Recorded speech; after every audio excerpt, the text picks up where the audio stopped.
2026. Madam Clerk, will you please call the roll? Councilmember Letitia Johnson. Present.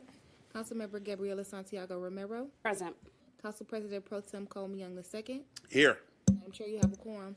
Thank you. Having a quorum present, we are now in session. And good morning, colleagues. I know it's a rough morning for everyone. You should have received the minutes. Is there a motion to approve the minutes? Motion. Hearing no objections, that action shall be taken. And I just want to share with everyone, I know we are all experiencing the impact of the wildfires in Canada. Just encouraging folks to stay indoors if you can. If you have to go outside, please wear a mask. As I was driving in, I saw a number of people catching the bus who did not have on a mask. And I know we have Mr. Cunningham here. My team is going to gather up masks and drive around the district and provide them to folks that we see standing out at the bus stops. I know that the administration is working on some things as well. So definitely stay tuned for that. And as I receive information, we'll certainly share out any information on where folks may be able to obtain a mask. We also recognize that the weather is hot and that there are facilities that are open to prevent people from having to open their windows. The libraries, the rec centers, of course, are available for folks to get a break from the heat and hopefully to stay out of all of this wildfire smoke. I know myself has experienced headaches just being out for a very short period of time. And so really want to encourage folks who are outside, if you have to be, to wear a mask. All right, we are going to move on to public comment. If there's anyone joining us who'd like to make a public comment, please raise your hand, whether in person or virtually. Please raise your hand. Public comment will be cut off at 10:10. And good morning, Ms. Great. How many hands do we have raised virtually? Good morning, Madam Chair. We currently have 11 hands raised for virtual public comment. All right, we'll give everyone a 1 minute, 30 seconds for general public comment. We do have 3 public hearings on the agenda, and we do have Mr. Cunningham who's here in person. If you would please set the clock. We'll get started with Mr. Cunningham. Good morning. I was finna beg myself. I had some masks here. I was gonna hold them up, say I need masks for the people, and look at God. Appreciate you. 313-444-9114, 313-444-9114, 313-444-9114. That number was made so you can remember it. And on Facebook, Forced Subservience Cunningham. On Facebook, Forced Subservience Cunningham. On Facebook, Forced Subservience Cunningham. So there is a DDOT meeting tonight. People that take the bus don't really feel like the upper echelon care about them. So when you raise your hand or put your information in the chat, powers that be, whomever is listening that will send people to this meeting, it just means a lot. But, I know that Councilwoman Johnson's office has been there a few times. She likes to always send someone there. I know people from your Pro Tem's office and Councilwoman GSR and everyone under the sound of my voice. Please come to this DDOT meeting, which is tonight at 5 p.m. You can text message me, and I will text message you the link and the flyer. Text message me, I will respond with that flyer for that DDOT meeting today. And I'd like to thank Mr. Clover of Waters' office for that 200 bus ticket donation. 200 bus fares, $2 a trip. Awesome. Thank you. We are now going to turn to our virtual callers, and who do we have first? Our first caller is William M. Davis. William M. Davis, you have 1 minute, 30 seconds for general public comment. Good morning. Could I be heard? Good morning, yes. I was wondering, is the city offering masks to people? I know at one time the health department was passing out masks because if they are, it would be good if people could go to the health department, the recreation centers, and get masks because it is bad outside. I'm glad I don't live in Southwest Detroit, which would make it even worse. But especially for older people, young people, people with respiratory issues, this is a day that you should not be outside. I'm glad I have central air. But the day is not a good day to be out walking or jogging or what have you. Also, even though my good buddy has his meeting at 1 o'clock, but also at 1 o'clock, DTE is having a meeting. There's a meeting about DTE, about especially where people can call in and complain about the poor service that we have been receiving and continuing to receive. I think things was better in the city of Detroit when we had our own power facilities, we was generating our own power. And we should possibly think about doing that again. Because during the time when Coleman Young was mayor, we had public lighting, and we could do better than public lighting, and we could be generating power and steam or what have you.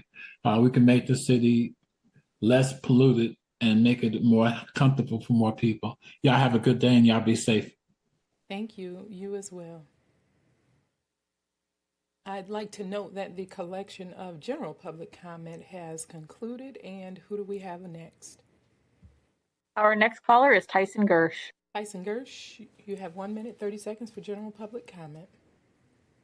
Hi, can you hear me? Yes. Thank you. Man, I'm just like looking at this 211 page, 6 general text amendment proposal. It's just too much, like maybe there could be a package amendment if it was all non-substantive changes, but there's just no way under the charter, for good reason, that all of these very different substantial changes can be packaged into one thing. It just doesn't work. And that's not even me having an opinion about the specifics, like just at the most basic procedural level. I sent an email to the members of this body this morning asking for some clarification. I see in the title that the public parking credit is applied to the TMSOs, which I believe Councilmember Johnson last year requested that be removed. It looks like it was removed from the it's not referenced in the actual text revisions, but it's still in the title. And I just feel like this is part of the problem doing something so big, right? Like it's kind of sloppy. It's messy. Like, don't do something this big. You're going to mess it up, as it looks like is already happening. And there's just like consequences to that. Just like do them one at a time. Thank you. The next caller, Our next caller is Jadante Smith. Jadante Smith, you have 1 minute, 30 seconds for general public comment. Good afternoon. Good morning. May I be heard? Good morning, yes. So I want to say, I'm going to start off by saying this wildfire smoke is very terrible. I want to say I do not stand on anything ICE related. Mary Sheffield needs to take a stand against ICE. I'm a proud son of an immigrant. I kind of forget about my Jamaican ancestry, but my father was never a citizen of the United States of America. And I'd be, I can't say the word, but I'd be the rest of it. If somebody was chasing around my father, he was the only father I had. So I stand with my brothers and sisters in Southwest Detroit. Get ICE out now. I also have a message for Mary Sheffield, Marvin Walker, Todd Bettison, and Kim Worthy. When it comes down to prosecution of people, anybody can be prosecuted, no matter what your job title is or what you claim to have evidence on. And if you're doing criminal activity in City Hall, you will be prosecuted. I'm also going to say no more solar farms. And I want to say to everybody in City Hall, when it gets hot, blame Mary Sheffield. She had Ray Simpson call me yesterday and pretty much pseudo-threatened me allegedly to tell me not to make noise about her alleged criminal activity with Marvin Walker and her looking the other way about that criminal activity. I'm going to the FBI and anybody who I caught doing anything illegal, quid pro quo donations for votes on contracts with Avinash Rossmel, LGC Global. I don't care if I like you or not. If you did something illegal, you are going to take a plea deal or you're going to prison. I put that on my life. I don't make many promises I can't keep, but I promise you are going to prison if you did something illegal. Have a nice day. Thank you. You as well. The next caller, Our next caller is Betty A. Varner. Betty A. Varner. You have 1 minute, 30 seconds for general public comment. Good morning to all within the sound of my voice. I'm Betty A. Barner, president of the Soda Ellsworth Black Association, but I'm calling in today as a 77-year resident of the city of Detroit. I'm seeking help. The sidewalk program is a good program. I was blessed to have my damaged sidewalk replaced. There was a tree that was causing my issues. The company, major contractor, is the contractor that came out to do the work. They damaged my fence. I had 3 walkways. They damaged the walkways, pulled them up, and they only replaced one. They came out and they put out the grass seeds. Now, the paperwork that I received before they started the work stating any damage that was made to your property, your landscaping, or etc., they would replace and put your property back the way that they found it. That is not happening. I have reported it to the complaint line. I've talked to a young lady named Kenya. I talked to her this morning. I've had 3 or 4 conversations about the same issue. They say they take care of this in 4 weeks. It is not happening. I've spoken. Thank you. And Ms. Varner will tap the Department of Public Works on behalf of you and the issue that you raised. The next caller, Our next caller is Owner Papa. You have 1 minute, 30 seconds for general public comment. Good morning, and through the chair, may I be heard? Good morning, yes. Yes, Ms. Varner, in a typical situation would be what we call a one-off. You shouldn't need a city council member to address her issue because there should be a system in place that addresses those issues. But I understand we're in a state of chaos. 5, master plan. Can we see the master plan? You have money for a master plan, but the people who are paying for it don't seem to be able to have access to it. And in light of Tuesday's meeting, I believe that 5,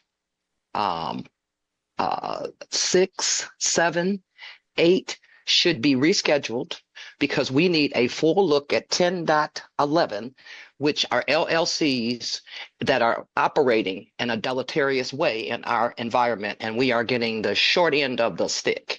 And so while you want to sit there and act like business as usual, business is not as usual, and it should not be. After the Mallet, David Whitaker, Graham, and Julie Snyder, all of them should be called to a meeting in front of the public, and we should find out how they're making their decisions. And let's not leave out Mr. Todd and Mr. Gulak. Something is going on in this city, and it's incumbent upon you all to stop this where you are and do something different. 10.1 and 10.2, do we have any control over this $50 million and where it's going to spend? Please don't put it in the hands of these people. They are corrupt. Please don't. Thank you. Thank you. The next caller, Our next caller is legendary Detroiter. Legendary Detroiter. You have 1 minute, 30 seconds for general public comment. Okay, listen up closely. Letitia Johnson, Coleman Young, Gabriela Santiago Ramirez. Today is July 16th. About 6 years ago now. July 16th, 2020, Kanisha Coleman was shot. Nene wants what the F she wants. She wants that false $8 bogus $8 tag, classification, designation, label of suicide up off her mama. Y'all didn't want to do it. Now I have identified what it's going to take to make that happen. And I've also stumbled across election fraud, voter fraud, absentee ballot fraud, and international absentee ballot fraud. The whole city council is cheated in, every one of y'all, by Janice M. Winfrey, city clerk and chairperson of the Detroit Election Commission. Y'all all gotta go. Gig is up. And I'm Black Bag, and I'm outside with it now. Thank you. The next caller, Our next caller is Marguerite Maddox and Scarlett. Ms. Marguerite Maddox and Scarlett, you have the floor for general public comment. Good morning. Why are we still talking about the sidewalk issue? Because it's been ongoing. That means ongoing sidewalk issue should not be happening.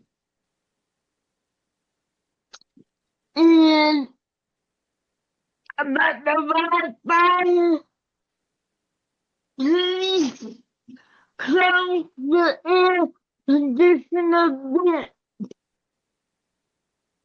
because last night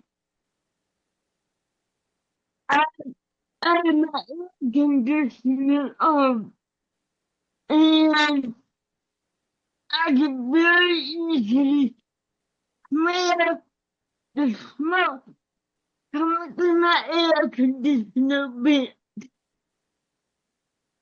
So close your air conditioner vent. People, please. And another thing is, please use the right terminology for people with disabilities. Please, developers, listen. Please use the right terminology because I am going to be listening to all the public hearings today. And if I hear one terminology out of place, I will call you on it. It is unnecessary for me to waste my time to try to educate you guys on different terminology. So, know that sometimes we don't think about using the different terminology correctly. And this is disability month. So please think about those who may not become disabled later in life. I know that some of you may not realize that we are only in temporarily able body for a short term. So please please consider consider this as a learning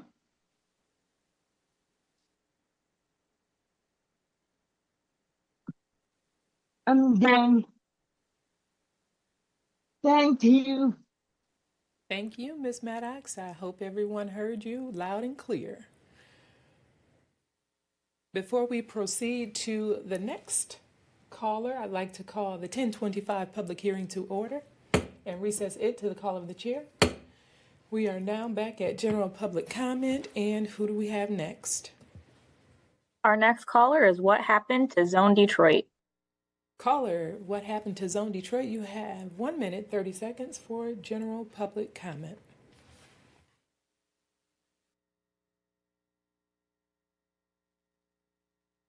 Good morning. May I be heard? Good morning, yes. Hello, may I be heard? Yes, you may. Okay, thank you. Thank you for not lowering my hand. So, hey everybody, when it's this cold, when it's this hot and the smoke is out there, put wet clothes on, put a wet towel over yourself to cool yourself down. That's one way to not inhale the smoke, etc. Also, imagine if you live in one of those targeted solar areas and all those trees were cut down. They got a lot less oxygen. Imagine if we were engulfed with toxic solar smoke right now. Like really, the lack of an environmental impact study in that thing is really problematic. But what happened to Zone Detroit? I signed up as the Zone Detroit ambassador. I was not notified of this. This is massive. I mean, it's so resident disrespectful. Like you know that the average resident can't understand something like this. It needs to be broken up into pieces. I remember writing Marcel Todd, asking him about some of this, and then he never wrote me back, said he called me, and then I didn't answer, but I said, what number did you call me from? I had no missed call from that, so I don't trust the Planning Commission staff very politely. Also, none of this should be done on the text amendment stuff until we do the master plan. And the master plan, they need to meet with residents in the neighborhoods where they live. Why can't that happen? I've been asking. Thank you. The next caller? Our next caller would be Black Bag, but he has already spoken. So our next caller is Renard Munchonsky. Renard Munchonsky, you have 1 minute, 30 seconds for general public comment. Good morning, Madam Chair. Can I be heard? Good morning, yes. Thank you for pronouncing my last name correctly, even the Zoom controller, too. I'm kind of shocked, but that's not the point I'm making. Renard Mashinsky, District 6 resident, legacy Detroiter, and organizer with Detroit People's Platform. I'm just wanted to comment about the smoke out here. Just wanted to publicly just extend my prayers and thoughts. And I wanted to also ask, is the city using vehicles to search for people that may be outside in this smoke and then offer an opportunity, not coerce them, of course, to go to a place that has air conditioning and an air filter as well? I cannot imagine anyone being outside today. I'm an empath. I care about people, and I just really wish that people are okay. So I just want to know what the city's emergency response is to that. Also, when it comes to the master plan, I have a concern about this, and I echo the sentiments of some of the folks in the city that feel like this master plan is an imposition. It is from people that are outside the city and lacks a racial justice and racial equity analysis, because we are a majority African American city. So that has to be taken into consideration, and the voices of the majority and everyone in the city of all communities need to be heard, and not just selected privileged people that can make these meetings. So I just warn on that as well. Thank you. Thank you. The next caller? Madam Chair, the last caller lowered their hand, so that concludes public comment. Thank you. And I see Member Santiago Romero has a response. Thank you, Madam Chair. Less of a response, more of a question. I don't recall us receiving a notification about the air quality today from the city. And we are halfway through the morning. People have been going out and about, and I'm just wondering, again, process and notifications, when we're supposed to be doing this. In the past, I have seen them, received them at 1, 2, 3, 4 p.m. after the half the day has gone through. So just a note, Madam Chair, again, about our notifications going out in a timely manner to prepare people for the day. I'm not sure if that's happened so far. So I'm not sure if we can discuss this at the end, just to get an update on where we are. But I'm getting text messages of people walking out surprised and wishing that they would have gotten notification from the city. That is it for me, Madam Chair. Thank you so much for that, Member Santiago Romero. As a co-chair of the Climate and Disaster Recovery Task Force, I know the teams are focused on communication and making sure that residents who are, first of all, encouraging residents to sign up for Alert 365, but also making sure that our departments are utilizing the system to share information around situations like this. My team member did share with me this morning that they'd reached out to the department and there was an alert that was sent out. There was an Instagram post from the health department last night and also a message that went out this morning via Alert 365. But to your point that you didn't receive anything, I didn't either. And I signed up for Alert 365, I think the first year I got in office. And so I'm not certain if I need to sign up again or what the challenges are with the system, but it's certainly something that we need to share with residents to ensure that those who have signed up, who want these alerts, receive them when we have these types of situations going on. I will also indicate that it was noted that we want to ensure that people aren't fatigued by messages that are sent out. I think this is something that is extremely important, and whether or not people feel fatigued, this is something that we should be making sure residents are aware of. I can also say that I don't think it should be that we assume or that residents should have to watch the local news to get this information. It is our responsibility to make sure we're sharing it with them. And if they feel like it's information overload or they're fatigued, then they may opt out of the system. But I think it's important for those who have opted in to be alerted for such cases as this. Thank you for that. Pro Tem Young. Thank you. Madam Chair. Pro Tem Young, your microphone is not on. Thank you, Madam Chair. Do we have somebody from BC who's available for us to talk about the air quality and give us an update on what it is and what's going on? Pro Tem Young, I am checking into that. On my way into the office this morning, I did have a conversation with the administration, and I know they're going to share with us as soon as they have things wrapped up and prepared to share with the community. So to the administration, to Malik Washington or Brianna Sullivan, if you all are listening, if you can please chime in when you have information to share with residents, we appreciate it. And I do see Mr. Washington here. Good morning. Yes, and good morning, Madam Chair. We'll be sure to keep you up to date, and hopefully we have a report by the end of committee. Okay, thank you. I just want to say respectfully, all due respect, I don't think there should be anything to check. It looks like the end of day is outside.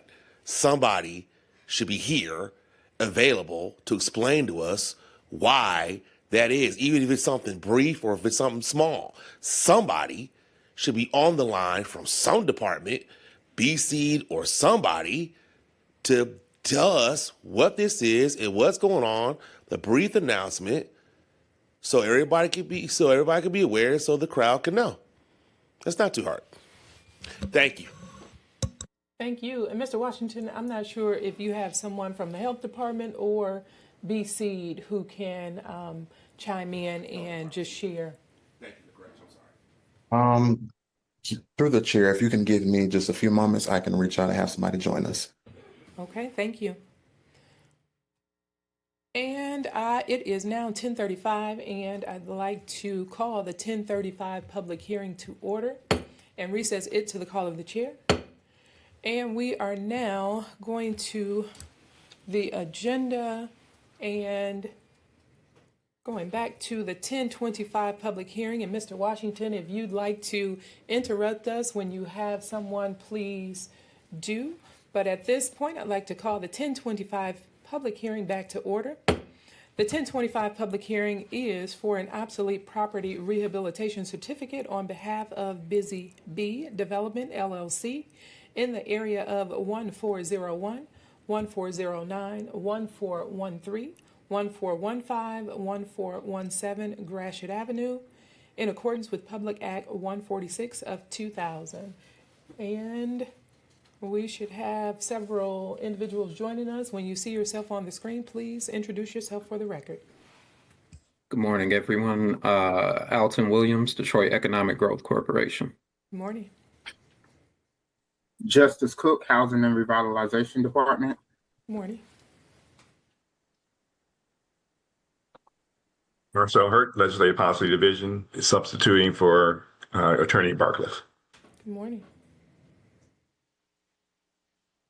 Kathleen Witt, Real Estate Manager at Bosco. Morning. Roger Basmajian, Head of Bosco Development in Detroit. Good morning. I believe we have everyone present who would like to kick us off. I will. To the chair, Busy Bee Development LLC is requesting an obsolete property rehabilitation certificate in the area of 401, 1409, 1413, 1415, 1417 Gratiot Avenue, Detroit, Michigan. This application is for a certificate, and this is the final public hearing currently scheduled in front of this honorable committee before a certificate may be approved and issued.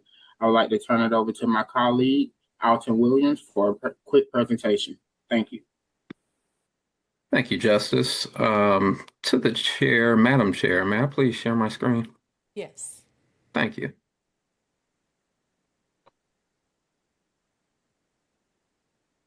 All right, so today, 1401 Gratiot, led by Roger Basmajian, is requesting approval of a PA 146 obsolete property rehabilitation certificate. PA 146 was enacted by the state of Michigan to promote the redevelopment of obsolete commercial and/or commercial housing properties. Per state statute, the value of building improvements receives a 100% property tax exemption from local mills, with the exception of DPS operating and state education tax. The exemption may be approved for up to 12 years. There is no reduction to the existing property taxes, and the incentive benefits are not generated until after the completion of construction. On July 7th, 2026, the Assessor's Office for the City of Detroit provided a letter confirming this project's eligibility for the PA 146 OPRA exemption. The project is located at 1401 Gratiot at the gateway of Eastern Market and Council District 5 and is the site of the former Busy Bee hardware store. This project, 1401 Gratiot, is a $12.5 million mixed-use project. Upon completion, 22,716 square feet will be reactivated to provide 8,887 square feet of residential space, in which the developer is committing to 20% of the units at 80% AMI. This is also inclusive of the utility allowances. The development also consists of 6,129 square feet of commercial retail space. The DEGC has conducted its evaluation of the project. As part of our evaluation, we ensure that every project meets specific policy objectives. Projects should provide strategic benefits that align with the city's goals and initiatives, economic benefits that create opportunities for Detroit residents and businesses, and generate fiscal benefits for the city. Projects should also meet the but-for requirement, indicating that financially the project could not proceed without the incentive. 1401 demonstrates strategic benefits by providing new affordable units, with the developer committing to 20% of the units at 80% AMI. 1401 Gratiot demonstrates strategic benefits by eliminating blight reactivating a vacant building, and providing a new community amenity. 1401 Gratiot demonstrates economic benefits by creating 60 temporary construction jobs, creating 1 permanent FTE job, and adding 2 new retail businesses. 1401 Gratiot generates a 12-year benefit of $408,110, which is approximately $34,009 per year. Through the DGC underwriting review, we have determined that the project meets the but-for requirement due to the developer's inability to cover debt service payments without the incentive.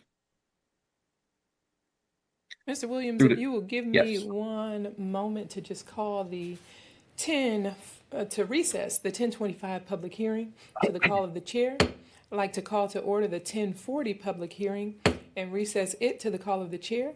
We are now back at the 1025 public hearing, and you may proceed. Thank you, Madam Chair. Through the DGC's analysis, we have determined that the existing annual taxes on the property are $12,436. Upon completion of the project, the new unabated taxes are estimated to increase to $89,447. With the abatement applied, the total annual property taxes would be reduced to $34,957. This concludes my portion of the presentation. I will now turn it over to the development team to discuss additional details about the development. Thank you all. Thank you. Good morning, honorable city council members. I'm Roger Basmajian, head of Bosco. We're a Detroit-based development and management company right on Broadway here. And we've had multiple very successful projects in the city of Detroit. We're very focused on building walkable communities, investing in underserved neighborhoods. We've done many conversions of existing properties that were vacant that are now full of tenants and residences. We've also done ground up development, and we've done considerable amount of historic restoration of historic buildings in Detroit. The current project we're discussing in Eastern Market is very exciting because that's a historic project as well. We are committing to restoring the building to its original glory. Right now, currently, it's pretty dilapidated and need of considerable investment. We are providing for the site layout a proper parking lot. Currently, we have an existing parking lot that is just edge to edge with no landscaping and no ADA accessibility and things like that. So we will be providing 21 on-site parking spots for our residences and businesses. They'll be offered at $150 for market rate and for $75 for the affordable units. There's also street parking for visitors, mass transit in the proximity, and it's in walking distance of majority of the Eastern Market amenities in that district. For accessibility and universal design, we have 17 units, and out of those 17, 3 will be fully accessible units, which is quite a bit more than the minimum requirement. Those are type A units, which will have the larger door openings, accessible kitchen, countertop heights for bathrooms, grab bars, side-by-side washing and drying capabilities instead of the stacked up and down ones that are for the non-ADA units, and accessibility to and from the parking lot as well.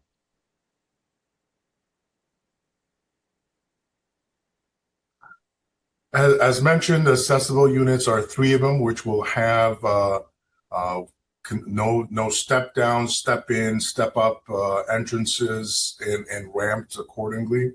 The retail spaces themselves, we have a larger unit on the corner, which will be a restaurant. The restaurant tenant is committed to providing at least 2 single stall ADA bathrooms.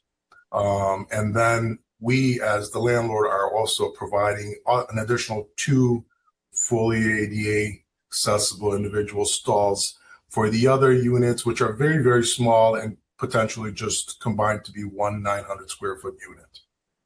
All the sidewalks and so on are being ramped accordingly to meet these accessible requirements as well. For sustainability, we are creating significant green space as much as we possibly can. As mentioned today, the lot is literally a parking lot edge to edge from sidewalk to building. So we're taking considerable of that space, providing screening for residents, as well as to help in water shedding from the parking lot as well.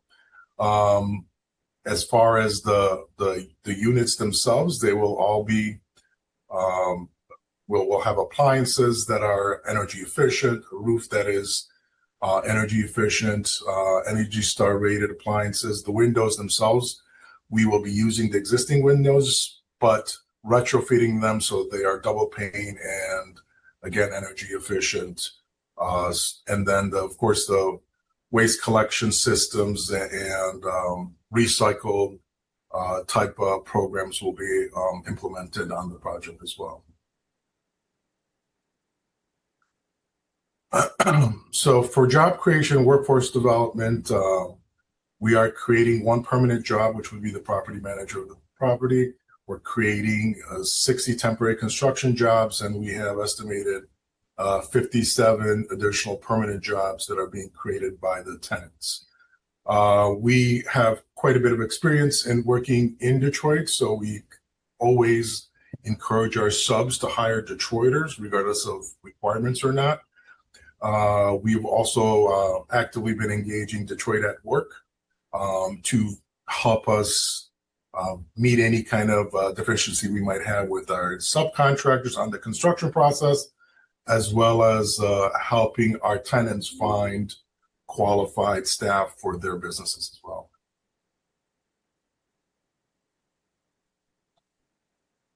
So we've, as far as community engagement, we've had a meeting in Eastern Market to get the input of the community and community organizations. We've gone out, walked around, passed out information to the local businesses and gotten their support.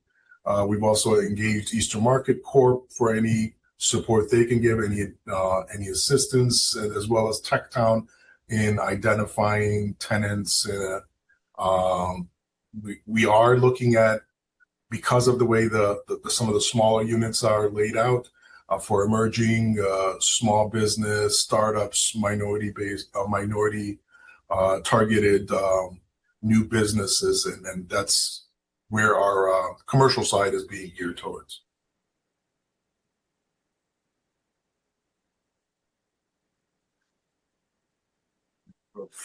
Thank you, everyone, and I will take any questions that I may need to answer, please. Good morning, through the chair. Good morning. Through the chair, may I proceed? Yes, you may.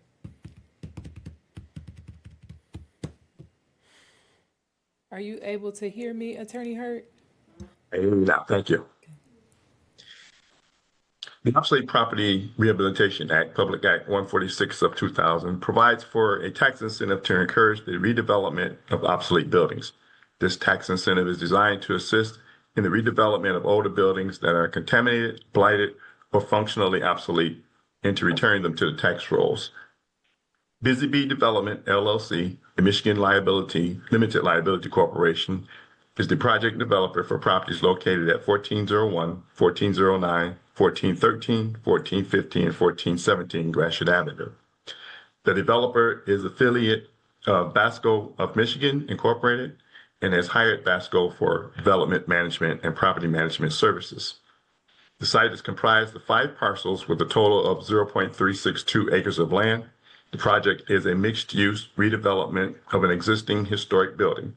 The historic Victorian properties located at 1401 through 1415 Gratiot were constructed separately in the late 1800s and later connected by the Busy Bee hardware store, the building's most recent and renowned occupant. The project is a mixed-use project which includes the rehabilitation of the existing vacant building into residential and retail spaces. The ground floor of the building will be occupied by food-based retail spaces and 3 walk-up one-bedroom residential apartments. The second floor would include 3 studio, 9 one-bedroom, and 2 two-bedroom residential apartment units, for a total of 17 residential apartment units in the building. 4 of the units will be affordable to residents, making up to 80% AMI. The proposed project consists of rehabilitating the property into mixed-use development that will include ground floor retail spaces and 17 residential apartment units on both the first and second floors. The impacting taxing units with regard to this project has a total of additional benefits before taxes in the amount of $2,084,665, with the real property tax abatement of $717,728, and the net tax benefits after the incentives being $744,490. The city of Detroit, in particular, the additional benefits before tax abatements will be $1,097,957, and the real property tax abatement for the city of Detroit will be $349,556, for a total net benefit to the city of Detroit of $408,110. The existing taxes to each jurisdiction currently is $12,436, with the new taxes and with the incentive will be $34,957. If the project was to go forward without the incentives, the total tax in jurisdictions amount will be $89,447. The current existing taxes to the city of Detroit is $3,601. With the incentive, it will be $3,619. And if the project went forward without the incentive to the city of Detroit, it will be $25,901. The Detroit Library, the existing taxes currently are $695. With the incentives, the taxes will be $699. And if the project went forward without the incentive to the library, it would be $5,002. In Detroit Public Schools, the existing taxes are $4,688. With the incentives, it will be $21,555. And if the project went forward without the incentives, it will be $33,719.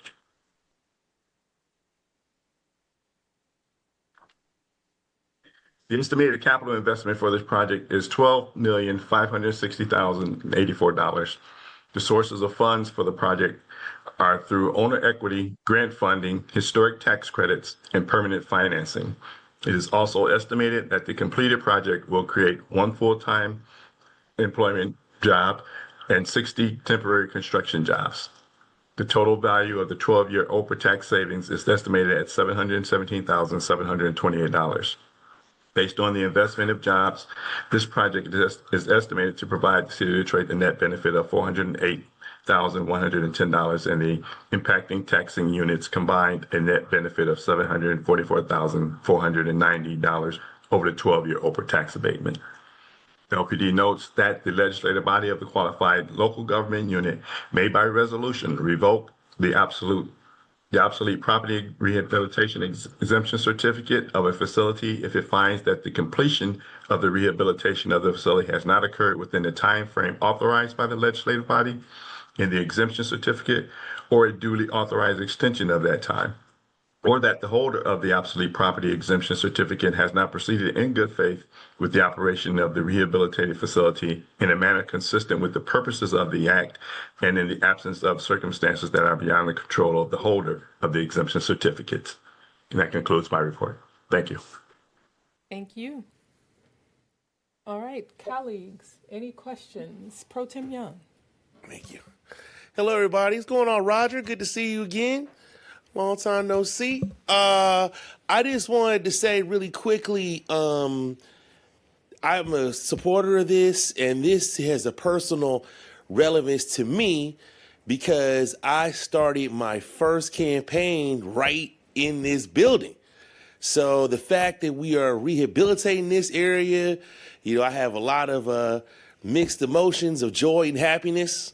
So I'm really excited about this project and really excited about what you're going to do and look forward to supporting this. Thank you very much, Madam Chair.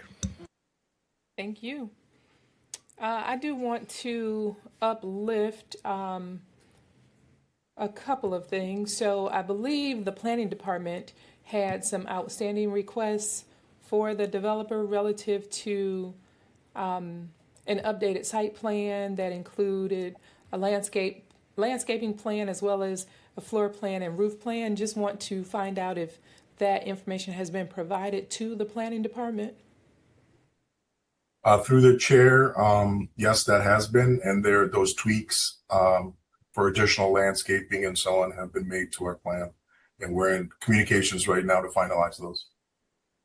Okay, thank you. And if someone can share the landscaping design with us, I know Mr. Basmajian, you mentioned it for the parking lot area and that it would help to address stormwater in the parking lot. But if someone can share the layout, the design of that with us, I would appreciate it. And I'd also just want to make sure that it includes screening and buffering around the trash receptacles.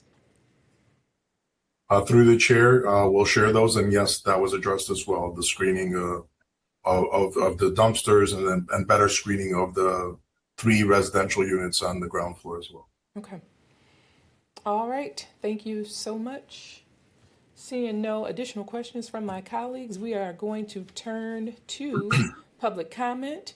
If there is anyone joining us who'd like to make a public comment in regards to the presentation we just witnessed, please raise your hand, whether in person or virtually.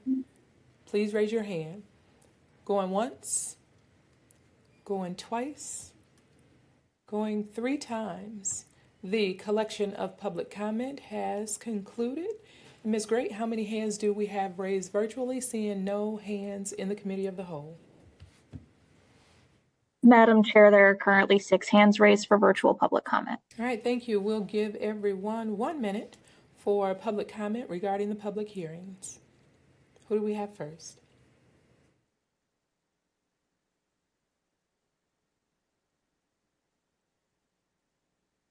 Our first caller is Legendary Detroiter. Legendary Detroiter, you have 1 minute for public comment regarding the public hearing. Yeah, and this is directly related to this public hearing I just witnessed.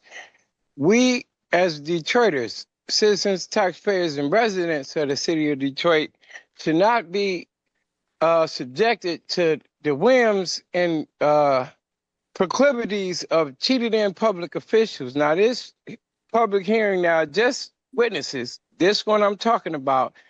Now, the project may be a very beneficial, good project for the city, but if we got cheated in people voting on these projects, they're not going over the particulars that the citizens, taxpayers, and residents need to understand. They're doing it serendipitously in order to get what they got coming from the situation and not what the citizens, residents, and taxpayers are expecting from their elected officials. We got to get a federal injunction. Thank you.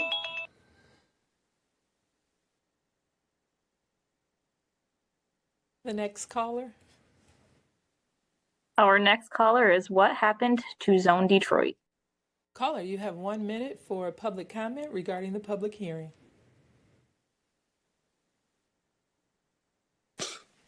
Good morning. May I be heard? Morning, yes. Yeah. Well, I love to see historic buildings restored instead of destroyed. There's been too much destruction of historic buildings going on here. But I also question, is it blighted because it was tax reverted in the past, like the way they're taking so many solar properties based solely on the history of the property? And then the other thing is, I didn't hear there were how many 2-bedroom apartments would there be? Because there just seems to be too many studios and one bedrooms, and the older building may not allow for more, but it would be nice if you could. And the other thing is, where are the efforts to just revise the overall taxing scheme? Because, like, I know some people that are paying some really, really, really high taxes, like 8,000 or more for just a single family home. But I do like. Thank you. The next caller. Our next caller is Owner Papa. Owner Papa, you have a 1 minute for public comment regarding the public hearing. Good morning, and through the chair, may I be heard? Good morning, yes. Yes. The presenter, he said he was very successful and that he had built several properties in the city of Detroit. I would like to know what properties are those, and if he's so successful, why are we still dealing with but for him? It said Oprah, 100% deduction in taxes, property taxes. Is that true? 100%? And I would like to ask Mr. Howe or Mr. Hurt, how do you account for the additional people in terms of the stresses on the services? If they're paying lower taxes but adding more people, and we're still paying for police, fire, garbage pickup, how do you account for the reduction in the, because many of the people don't live in the city of Detroit? And I would also like to ask whoever can answer, out of all the projects that you have run and have had, do you always meet the 51% Creole requirement or executive order requirement? Thank you. Thank you. The next caller. Our next caller is Marguerite Maddox and Scarlett. Ms. Marguerite Maddox and Scarlett, you have the floor regarding the 1025 public hearing. Yes. Thank you, and thank you. My question is, how many two-bedroom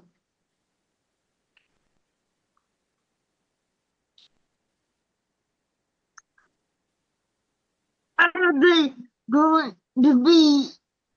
And did I hear you say the second floor? And how are we gonna get up to the second floor? And did I hear you say anything about the automatic doors? The automatic door openers and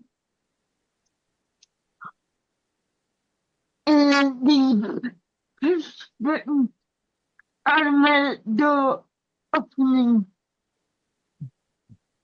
and with the sidewalk in that particular corridor will need to be done over. And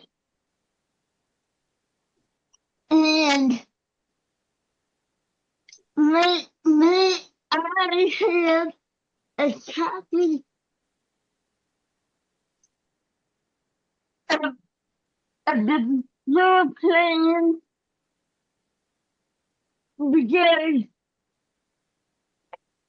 because I would love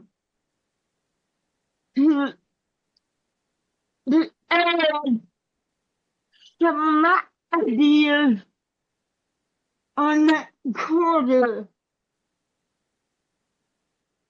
because I grew up in the city of Detroit, and I remember going inside of the hardware store, which is no longer there, but I agreed with with the planning issue that I did would love to get a copy of the whole circular building. So I'm done. Thank you. Thank you. The next caller? Our next caller is Toya. Toya, you have 1 minute for public comment regarding the public hearing. Yes, morning. Can you hear me? Yes. Hello, can you hear me? Yes, we can hear you. Thank you. Morning. Good morning. I'm talking to the developers. They say they had a meeting with the Easter Market, business on top of business talking. We didn't get a notice about any meeting about Busy Bee. Busy Bee is a busy corner right there, turning on to Russell. You got another business behind that building and turning on to the Russell. So we didn't hear anything about this meeting.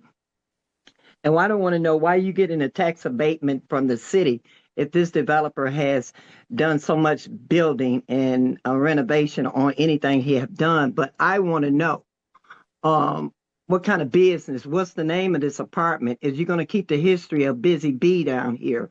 I mean, it's going to be really compacted. How many apartments, how many parking space, where people are going to park, what kind of business? Can we have a hardware down in there to keep the Busy Bee name historical? What we going to get out of this building? Thank you. The next caller? The last caller who had their hand raised before you cut off public comment is William M. Davis. William M. Davis, you have 1 minute for public comment regarding the public hearing. Good afternoon. Could I be heard? Yes. Okay, I am pleased to see that y'all are that this project is helping to maintain and extend the life of an older building or structure. Overall, the presentation was pretty good. I think a little bit more information could have been done about how they're going to do with stormwater flow. And also, I think a little bit better information could have been done as it relates to overall parking in that area. But overall, it was a good presentation. Thank you. Thank you. That now concludes public comment. And we had a number of questions that were raised. Who would like to begin with responses? Through the chair, if I may answer those, I'll do my best. So for the how many 2-bedroom units, there was a question early on. There's 2-bedroom units in the building out of 17 units. There was a question about what other projects that we have done in the city. 607 Shelby, it's a mixed-use office commercial. 220 West Congress, 311 Grand Rivers, the old Harmony Club that was almost coming down, where we've saved and turned into a community events space and with multiple restaurants within it and an amenity to the public. We've worked on other public projects. I'm part of the Paradise Valley Conservancy. We have upgraded 2 parks. We're building a green alley between Gratiot and Grand River. And that's to mention just some of the successful projects. There was a question with the same person about the need of a tax abatement. The issue is that the millage in Detroit is so high that when you are taxed at the new level, it's not as if you can afford to pay that. You just can't, and you are thrown in the negative to lose money, which then, of course, no developer is going to build something, put their money up in equity, and then take a loss every year. And all we're doing is asking for an abatement until the property gets stabilized and so on, and then it goes back on the added tax benefit to the city.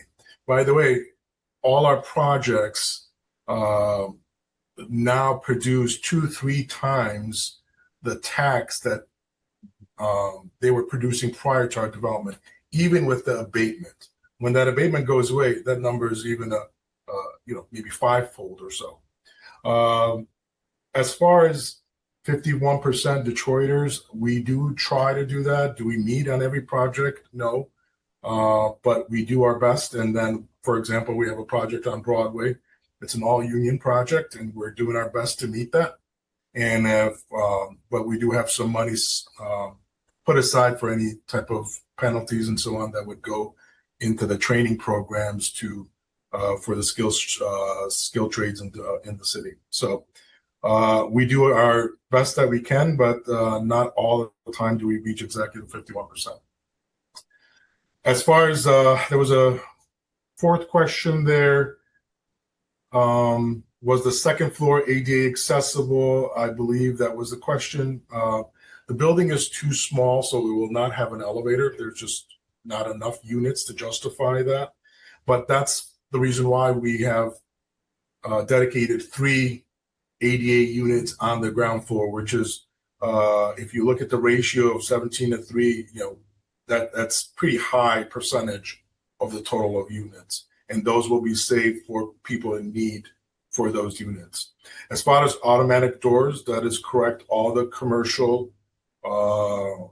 tenants will have automatic door swing systems for ADA users. And similarly, when you're going into the main space of the building itself. And again, there was another question about tax abatement. I think I touched on that already. There's a discussion of the history of Busy Bee. This was not a requirement, but in fact, the name of the building will be something Busy Bee. But we've also gone a step that is by documenting all the artwork that's on the building and identifying the artists. And after our stabilization and tuck pointing, we're going to invite those artists back, those artists that we can find, to recreate some of these murals that are on the building currently. So we will try to make sure that we don't lose that art history that's on that building.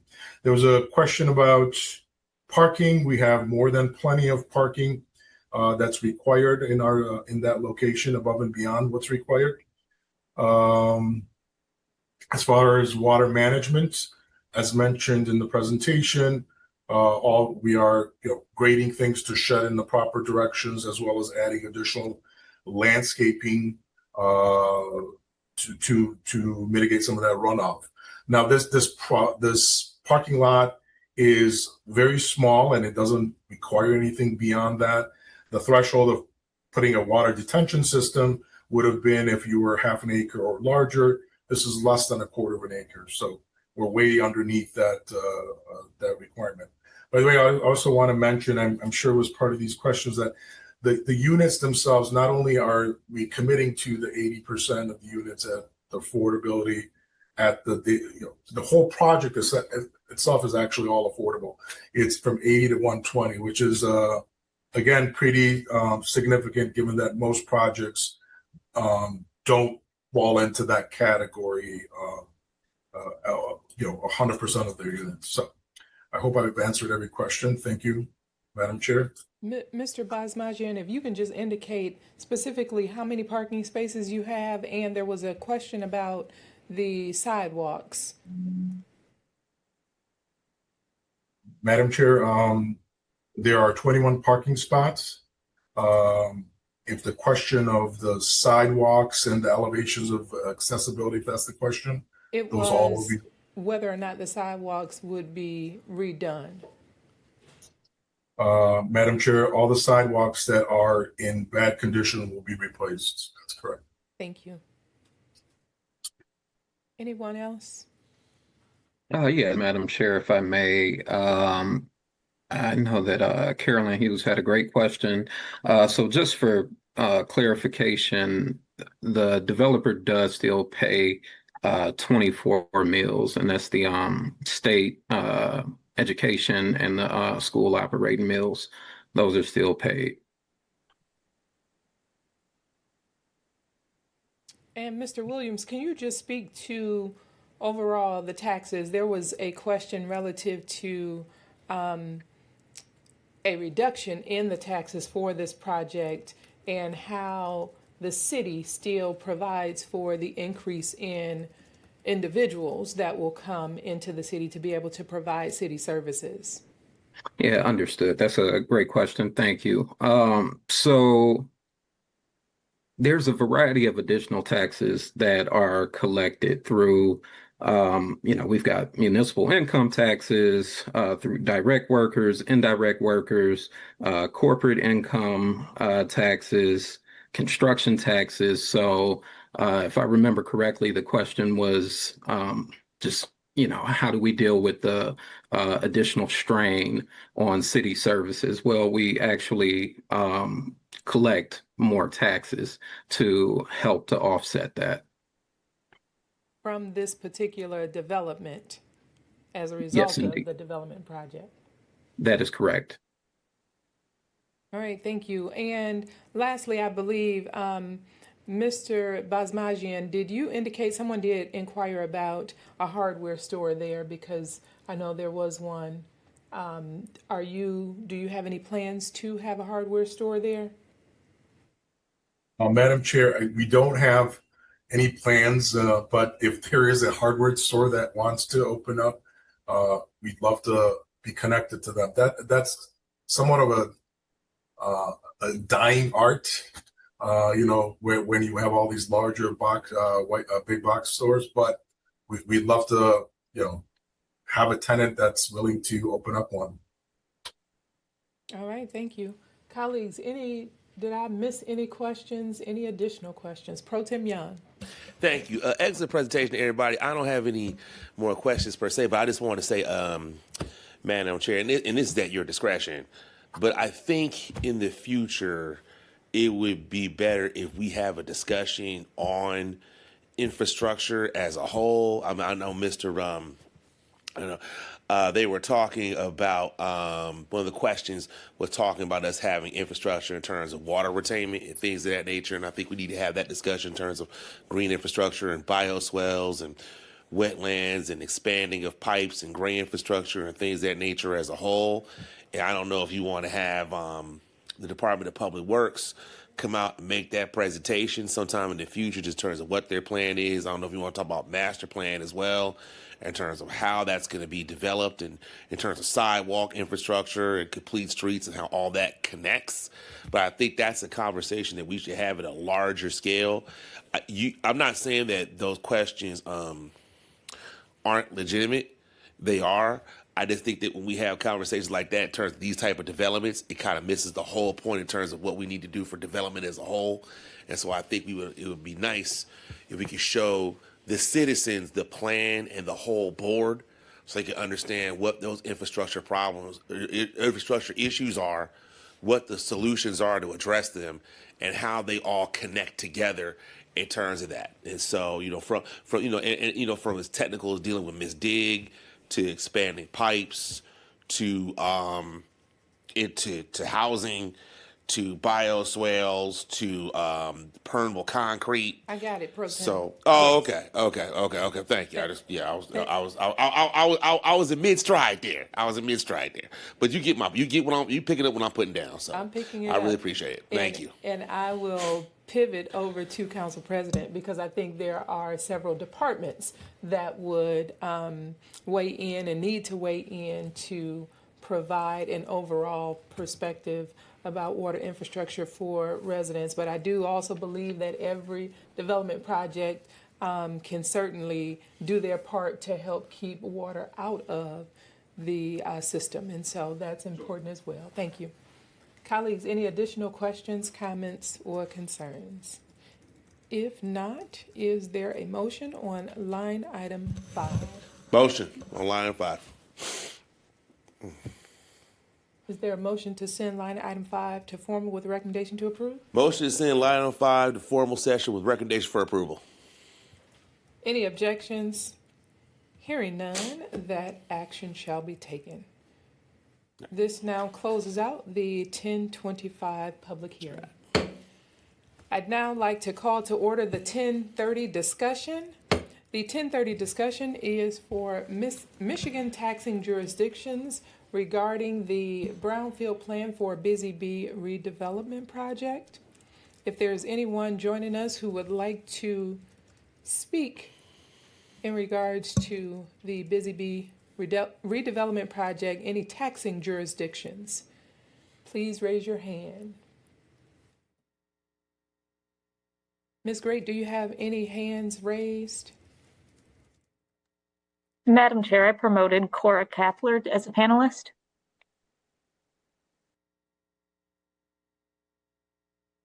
Thank you. Ms. Kapler, do you have anything to add for the discussion? Good morning. Cora Kapler, Detroit Economic Growth Corporation and the Detroit Brownfield Redevelopment Authority. I do not have anything to add to the taxing jurisdiction discussion. All right, thank you so much. Seeing no additional hands raised in regards to the 1030 discussion, we shall close out the 1030 discussion. I'd now like to call back to order the 1035 public hearing. The 1035 public hearing is for the brownfield plan for Busy Bee, the Busy Bee redevelopment project. And we do have Ms. Cora Kapler here online. Ms. Kapler, are the developers joining you as well? Yes, they should still be online for this public hearing. All right, thank you.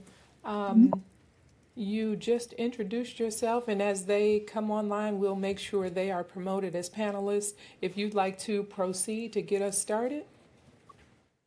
Sure. May I share my screen, please? Yes. Thank you. I will keep my remarks brief. This is the same project that we just had a public hearing for the Oprah certificate. This public hearing is specific to the brownfield request for this project. So to start, a brownfield plan uses tax increment financing, or TIF, to reimburse developers for costs they have to pay to redevelop land and properties within the city that they wouldn't otherwise have to pay if they were to redevelop an undeveloped site on the edge of the suburbs. TIF is used to help level the playing field and encourage the redevelopment of contaminated, blighted, obsolete historic properties, and also for the development of affordable housing. At its simplest, TIF works by freezing the taxes at the current undeveloped value of the property, which continues to be received by all taxing jurisdictions. The developer captures the increase in property taxes from the renovated property to be paid back over several years for costs they paid related to environmental cleanup, demolition, obsolete utilities, and for providing affordable housing units. Once the approved eligible costs under a plan are repaid, the brownfield plan sunsets and all the full taxes for the property are received by all government entities. Busy Bee Development LLC is the project developer for this plan, which consists of 5 parcels located at 1401 Gratiot, bounded by the alley between Gratiot Avenue and East Fisher Freeway to the north, the project property line to the east, Gratiot Avenue to the south, and Russell Street to the west, and the Eastern Market neighborhood. The property is eligible property to be included within a brownfield plan because it has been determined to be a historic resource as well as housing property. The project is a mixed-use redevelopment of the existing historic structure. The historic Victorian properties located at 1401 through 1415 Gratiot were constructed separately in the late 1800s and later connected by the Busy Bee hardware store, the building's most recent and renowned occupant. The ground floor will be occupied by food-based retail spaces and 3 residential units. Multiple retail spaces of different sizes will be available, creating options for both emerging businesses and established entrepreneurs, with a focus on food-based tenants to expand Eastern Market. 3 walk-up garden units will be located on the ground floor, and 14 additional residential units will be located on the second floor, and will include 3 studios, 9 one-bedroom units, and 2 two-bedroom residential units, for a total of 17 residential apartment units in the building. 4 of the apartments will be affordable for households at 80% AMI and will be spread across all unit sizes for a period of 30 years. A total of 21 parking spaces will be located to the north of the building. It's anticipated that 17 of those spaces will be reserved for residents, with 4 of those residential parking spaces being offered at a discounted rate for the affordable units. It's currently anticipated that construction will begin this year and will be completed in approximately 18 months. The total investment for the project is estimated to be $12.5 million, and the developer is requesting tax increment financing reimbursement of approximately $2,216,789. Those eligible activities include the project rent loss for the affordable units, demolition, infrastructure and safety improvements, and qualified rehabilitation costs for providing the affordable housing. The developer is seeking additional incentives, which includes approval of an obsolete property rehabilitation or PA 146 tax abatement. Approximately 60 temporary construction jobs are expected to be created by the project, and one permanent job is expected to be created by the developer. Additional permanent jobs are expected to be created by the future commercial tenants. The DBRA held a local public hearing on Wednesday, June 17th. The minutes from that meeting were included in the submission to City Council, and this concludes the DBRA's presentation on this project. I will turn it over to the development team to provide any additional context, and for LPD to provide the report. Thank you. Thank you. Good morning, honorable City Council members. If you'd like me to repeat some of the stats that I gave earlier, I would love to do so. Otherwise, I'll turn it over to the rest of the team to give their input on this. I don't think that's necessary, just if you have any additional information to share. If not, Attorney Hurt. Madam Chair, I do not. Thank you. Attorney Hurt, you are on mute. My apologies, Madam Chair. The Brownfield Redevelopment Financing Act 381 of 1996 provides tax incentives and tax increment financing to develop brownfield properties in an area at or on which there has been a release or threat of release or disposal of hazardous substances. Busy Bee Development LLC, Michigan Limited Liability Corporation, is the project developer for the properties located at 1401, 1409, 1413, 1415, and 1417 Gratiot Avenue. Again, the developer is an affiliate of Bosco Michigan Incorporated and has hired Bosco Development for management and the property management services. Developer is requesting $2,216,789 in TIF reimbursement, with the overall value of the plan estimated at $2,730,481, which includes local brownfield costs. It is currently anticipated that the construction will begin in the summer of 2026 and the project will be completed in the winter of 2027. In addition to currently requesting the brownfield TIF, the developer is also seeking the Obsolete Property Rehabilitation Act, which was the subject of the prior public hearing. The overall capital investment, including land, is estimated to be approximately $12.5 million. The property is considered eligible property as defined by Act 381, Section 2, PII, because it was previously utilized for commercial purpose. It is located in the city of Detroit, a qualified local governmental unit. The property is considered to be a historic resource, and the property will be developed as housing property. Section 2Y of Act 381 defines housing property as a property on which one or more units of residential housing are proposed to be constructed, rehabilitated, or otherwise designated to be used as dwelling, or one or more units of residential housing proposed to be constructed or rehabilitated and located in a mixed-use project. The project qualifies as a, quote, housing property pursuant to Section 2YII of Act 381 because the project to be completed at the property includes the construction of approximately 50 residential units in a mixed-use project.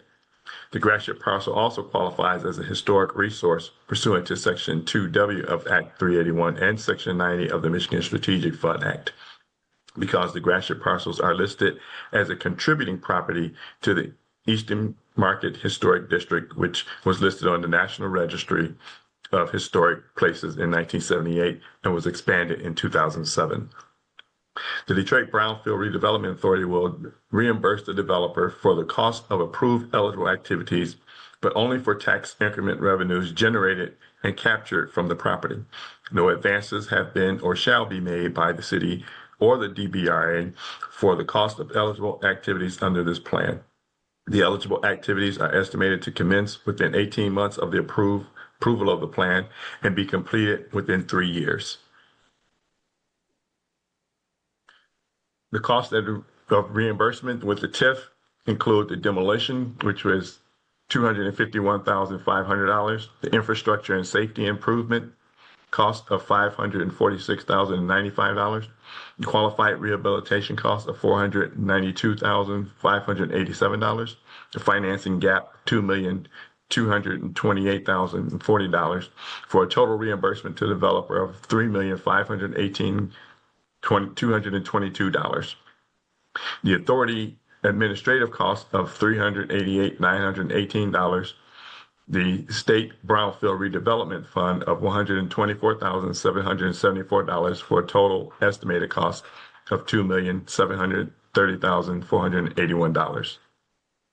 The tax increments are projected to be captured and applied to the reimbursement of eligible activity costs and payment of the DBRA administrative and operating expenses, and to make deposits into the state brownfield redevelopment fund and make deposits into the DBRA's local brownfield redevelopment fund. In addition, the following taxes are projected to be generated but shall not be captured during the life of this plan. Those include the city debt of $211,594, school debt of $687,682, Wayne County DIA of $10,469, and Wayne County Zoo of $5,226, for a total of $914,971 that will not be captured. The eligible activities that the developer intends to conduct at the property pursuant to this plan are considered eligible activities as defined under Section 2 of Act 381 because they include department-specific activities, hazardous building materials, survey, engineering studies, interior demolition, and lead and asbestos abatement, site preparation, public infrastructure improvements, and the development, preparation, and implementation of the Brownfield Plan and or Act 381 Work Plan.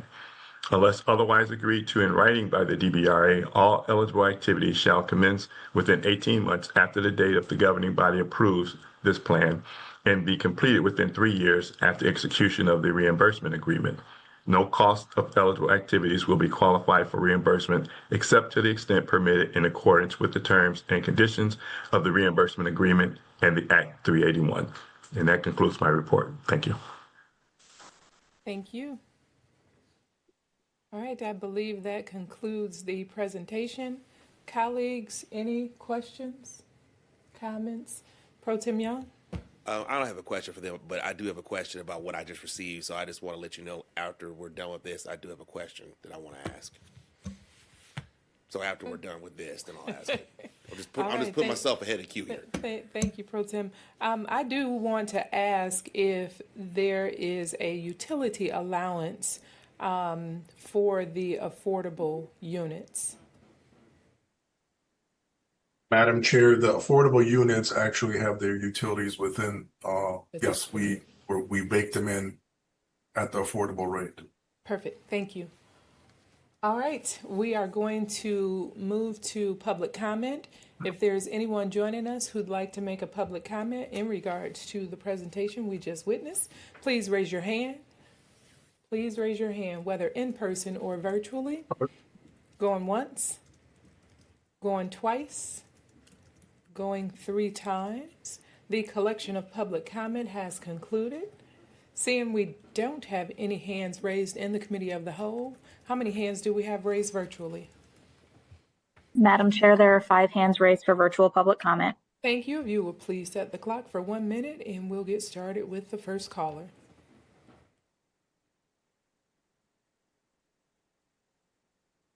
Our first caller is Legendary Detroiter. Legendary Detroiter, you have 1 minute for public comment regarding the public hearing.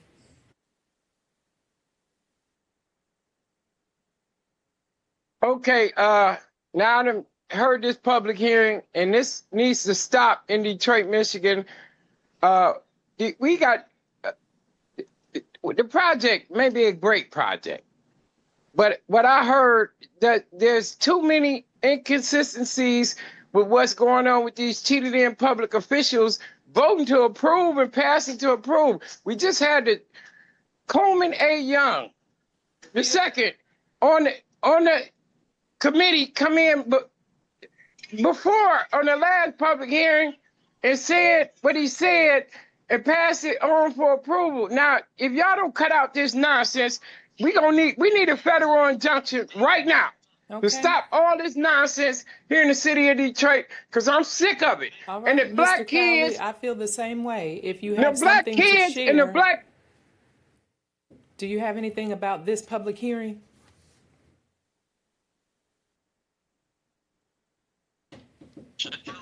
hey, you cut me off. That's all right. I got something for y'all. Thank you. The next caller. Our next caller is Toya. Toya, you have 1 minute for public comment regarding the public hearing. Yes, again, I want to talk to Roger because he never said how many meetings they had with the residents on the Busy Bee. And, you know, this is my go-to place down at the Eastern Market. And just the activity that we do have down there with the parking space is really it's going to be difficult to a lot of people still because of the, you know, visitors or anybody that visit anybody in this apartment building that you've been to build. But the idea of how many meetings you had with the public, not with the Eastern Market people. So could you answer that? And why is it Brownfield still going on for this building? That I didn't know that Brownsfield, I thought it's only contaminated dirt area. So educate me on the Brownsfield's tax issue. Thank you. Thank you. The next caller. Our next caller is Owner Papa. Owner Papa, you have 1 minute for public comment regarding the public hearing.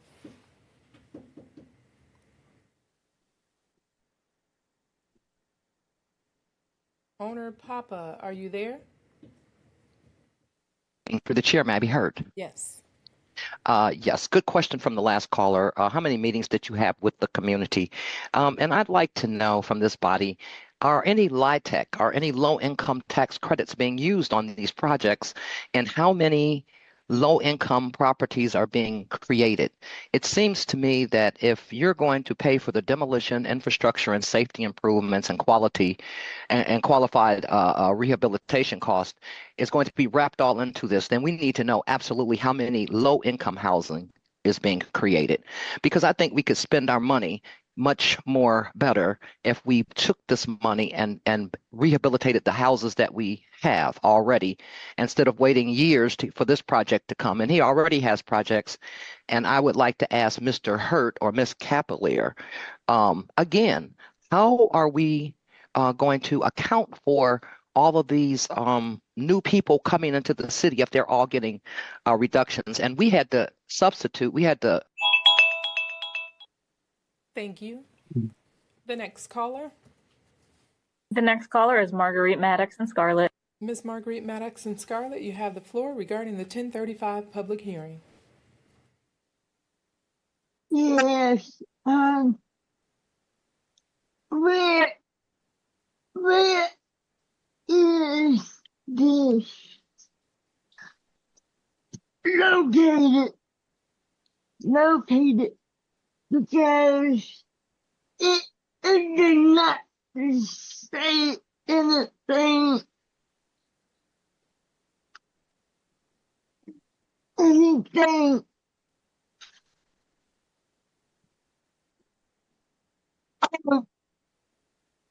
the agenda. So is this the same building? Graduate. Yes, it is, Ms. Maddox. Okay. Thank you, Ms. Johnson.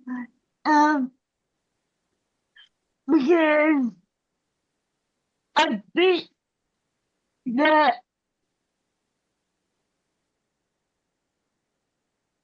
the Brownfield development needs to have more communication with the people that live and work in that area. Because what I am hearing is that there have been a lot of communication between the public that live in that area and the visitors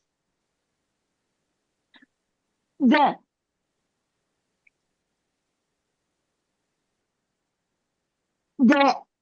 come and visit the Eastern Market. And I am one of the residents that goes down to the Eastern Market area. So please help them more consideration of having more communication. I'm done. Thank you, Ms. Johnson. Thank you. The next caller. The last caller before you cut off public comment, noting that there was one hand raised after you cut it off, is what happened to Zone Detroit. Caller, you have 1 minute for public comment regarding the public hearing.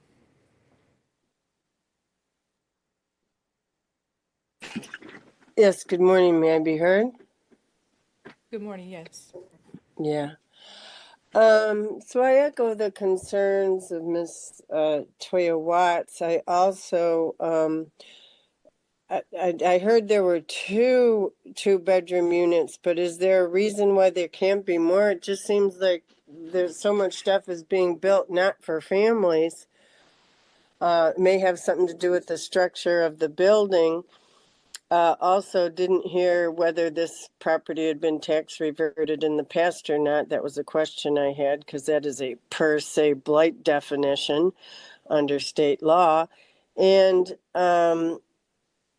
also, but I agree with the presenter that the millage rates are too high. There's just an incredibly unequitable taxing scheme throughout the city of Detroit. And I would like to hear more from the city on what their efforts are to do this, because otherwise we just sit in hearing after hearing after hearing of people who got the money to do these hearings and not. Thank you. That now concludes public comment. And who would like to begin with responses? Madam Chair, if I may respond, Roger Basmajian from Bosco. I will answer the I believe it was the second question. Regarding meetings in the district, we walked around the businesses, passed out flyers. We got names of any neighborhood organizations that were active in the area, from Eastern Market Corp as well as EDC and the Brownfield board as well. Any suggestions that they had, and sent out notices. I believe the DEGC did the same.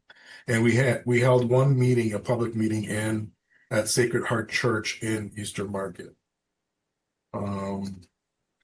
There was a question about why is this being considered as brownfield because of the contaminants that are on the project. There was a question. There is asbestos, there's lead, and a need for significant demolition and cleanup of the site as well from contaminants. Next question was, I believe this is a LIHTC project. It's not, but the entirety of the project is affordable per the definition of it, which is from 80% to at most 120% of AMI.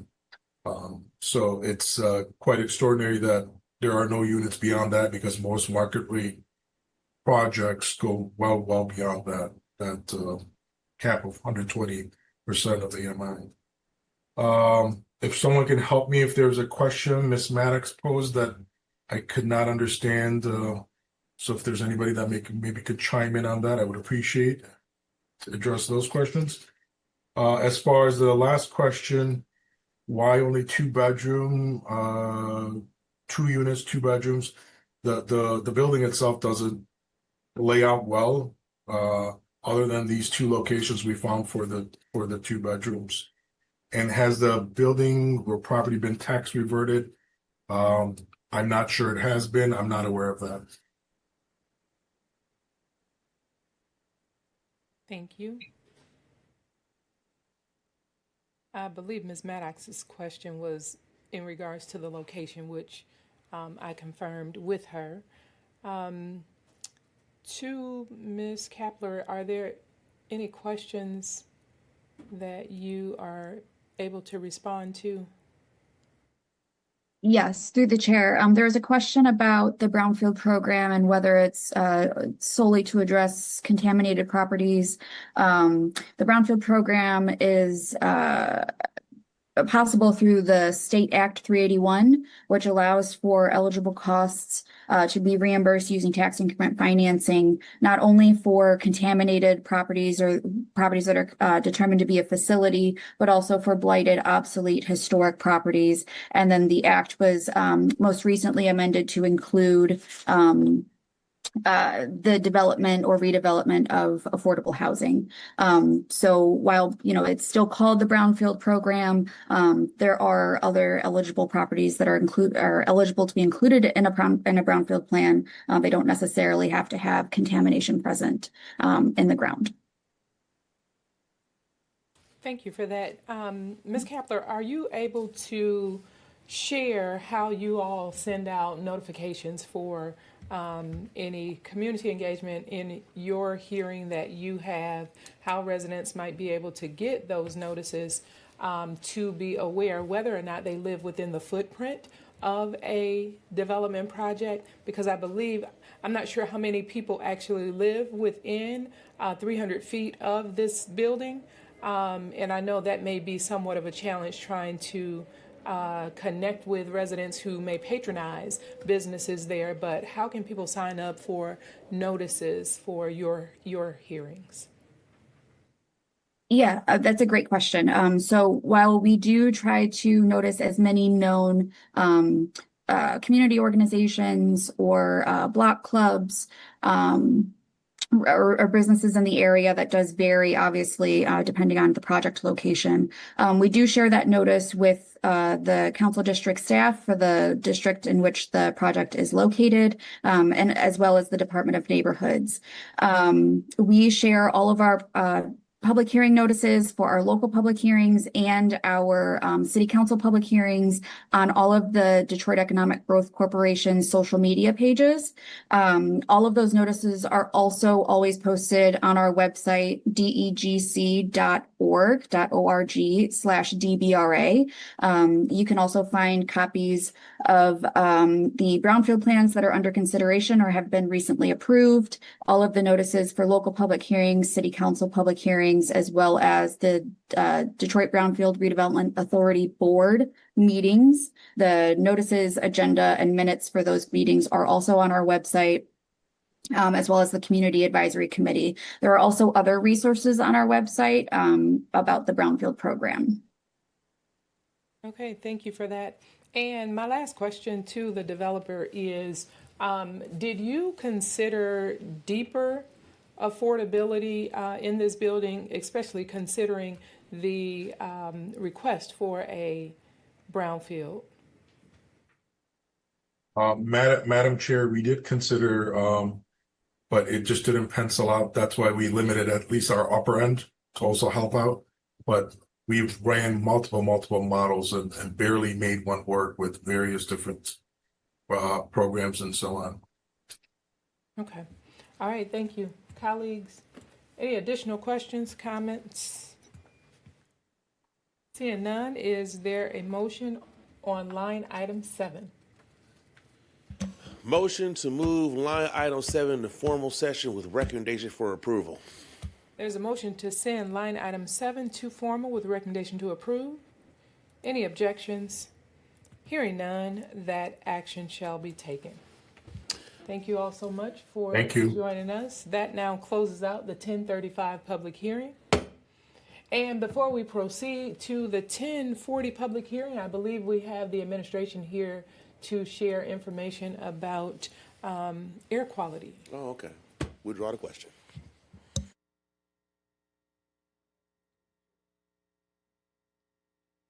Mr. Washington. Yes, good morning again. Through the chair, we have Kelvin Freeman as well as Crystal Rogers online. Thank you, Ms. Great. If you would please promote them, if you all will please raise your hand so it's easier to find you and we can promote you as panelists. Madam Chair, they've both been promoted as panelists. Thank you.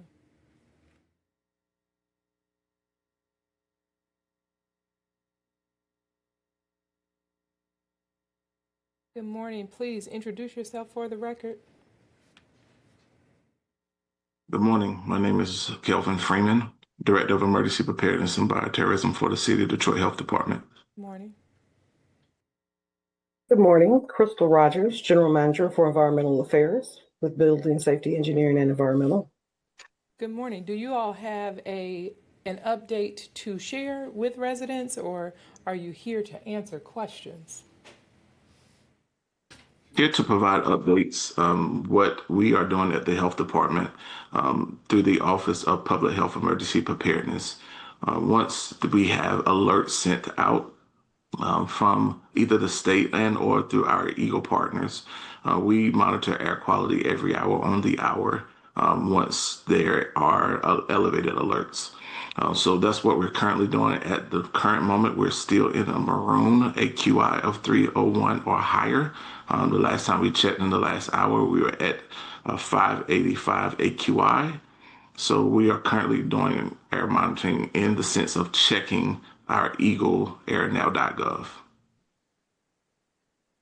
And can you explain a little bit more about the maroon, what that means, and how residents can protect themselves?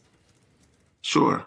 So the different ranges that we have from our AirNow and from the AQI, they range from green to maroon.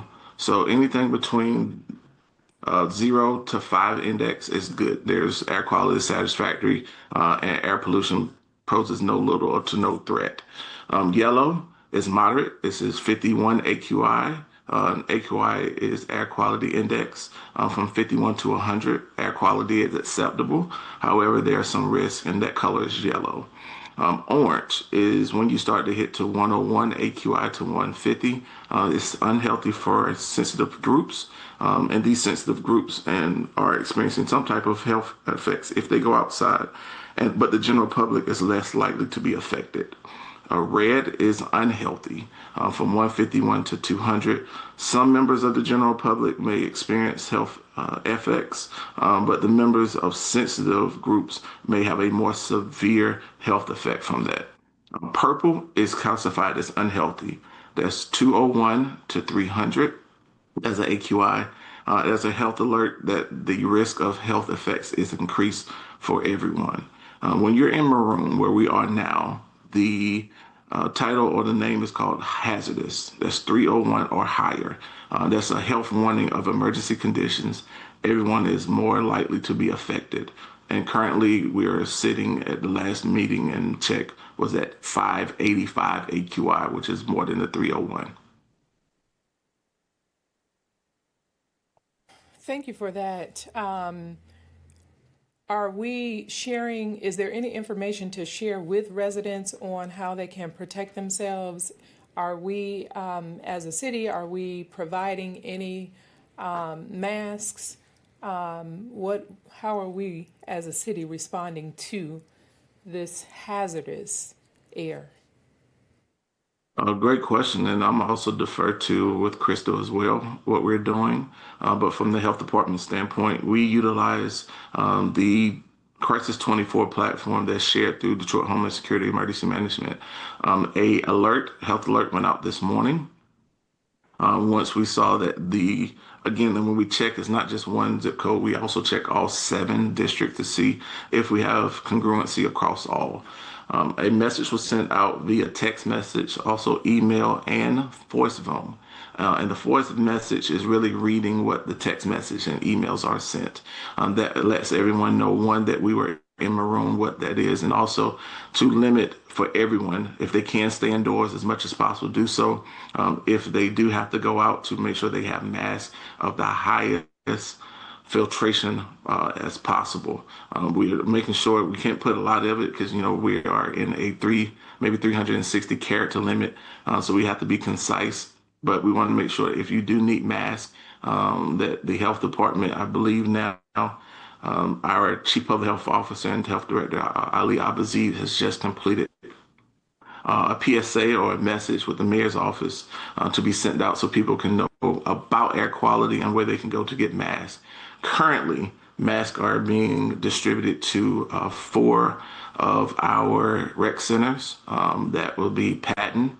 That's also our Northwest Activity Center, Adam Buxell, and Farwell. Try to hit all corners, cardinal corners of the city, and masks are being distributed as we speak to those areas for the public to pick up if needed. We are in a little bit of a limited situation, so we are looking at trying to get some additional masks for the continuation if this goes beyond today. There are some activities that are aligned with the DDOT that they are looking at, different stations that they are looking at as well. For those that are, bus riders and transit. I cannot speak to what others are doing at this moment, but for the health department, we are pushing out masks from the health department to those areas in the 4 areas of the city. Thank you for that.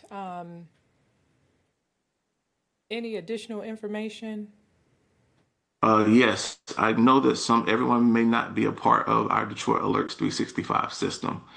So currently we have between a little bit over 6,000 individuals that are on our program. And we would like to make sure everyone, because this is an opt-in system, there are not ways that we can push out to everyone. So if individuals would like to know more about how to receive a Detroit Alerts 365, you can always go to detroitmi.gov, and then you can search for Detroit Alerts 365. And then once you search, that's the first one that comes up, how to sign up. And you can click here to register to receive Detroit Alerts 365 notifications. Please note that this is not just things that come from the health department, but DWSD, fire, police, also national weather can push information directly to our citizens, but it is an opt-in system. Thank you for sharing that. And the Alert 365 is something that we've been encouraging residents to sign up for since I took office, because it is about emergency situations, things that residents should be aware of from the city of Detroit. Ms. Crystal Gilbert Rogers, I wonder if you can chime in about air quality monitors. I know we have them throughout the city. I know during our budget hearings, we did ask for us to create a platform that incorporates information from various air quality monitors that exist throughout the city of Detroit. I wonder if there is somewhere that residents can go online to find out the air quality in any particular area throughout the city via a platform that we have, or if we have somewhere for residents to see air quality from the monitors that we have within the city. Thank you, Madam Chair. We do. Residents can visit detroitmi.gov/air quality. And the city of Detroit does maintain monitors such that we have one in each of the 7 districts. You'll be able to see the air quality at your local monitor, as well as you can look backwards in time and see what the air quality has been since that monitor was established. We are encouraging residents to check the air quality and take, appropriate actions. Right now, with us being in the hazardous region, we encourage everyone to stay indoors and utilize, air conditioning and air filters to help to filter the air. If residents do not have air conditioning, we encourage them to visit a library or recreation center that are open. And if nothing else, you can go for heat as well as particulate matter relief. Right now, we also want to make sure everyone understands that this air quality alert is a result of wildfires, and it probably will continue for a couple of days while the air will progressively get better. And we are working with meteorologists to look at the cloud as it moves across the region. This is not going to disappear tomorrow, but we do hope to have significant relief very soon. Thank you for that. And I actually thought the rain from yesterday evening might help, but it really didn't seem to. Thank you, colleagues. Pro Tem Young. Yes. Thank you very much. I appreciate this. Before I begin, I just want to say I appreciate the alert. With all due respect, as a city council person, I should get an update or at least informed before the alert comes out. Because when the alert comes out, the citizens are going to ask me what's going on. And I don't have anything to tell them because I haven't been updated on what's happening. And that's important, one, because they need to know what's going on. But secondly, because we have to mitigate this action with the truth. So people understand that this is because of the Canadian wildfires, not because of the Illuminati. You understand what I'm saying to you? So we can mitigate moral panic here. So I think that's important. One, we got to work on the response time. One. Secondly, what I wanted to ask you is, are masks available to to the city employees here? And do we know how many masks we've given out to city employees, how many masks we've given out to the citizens? What that coverage ratio is and how much further we have to go to be able to get it to all the people who are most vulnerable and all the people who need them.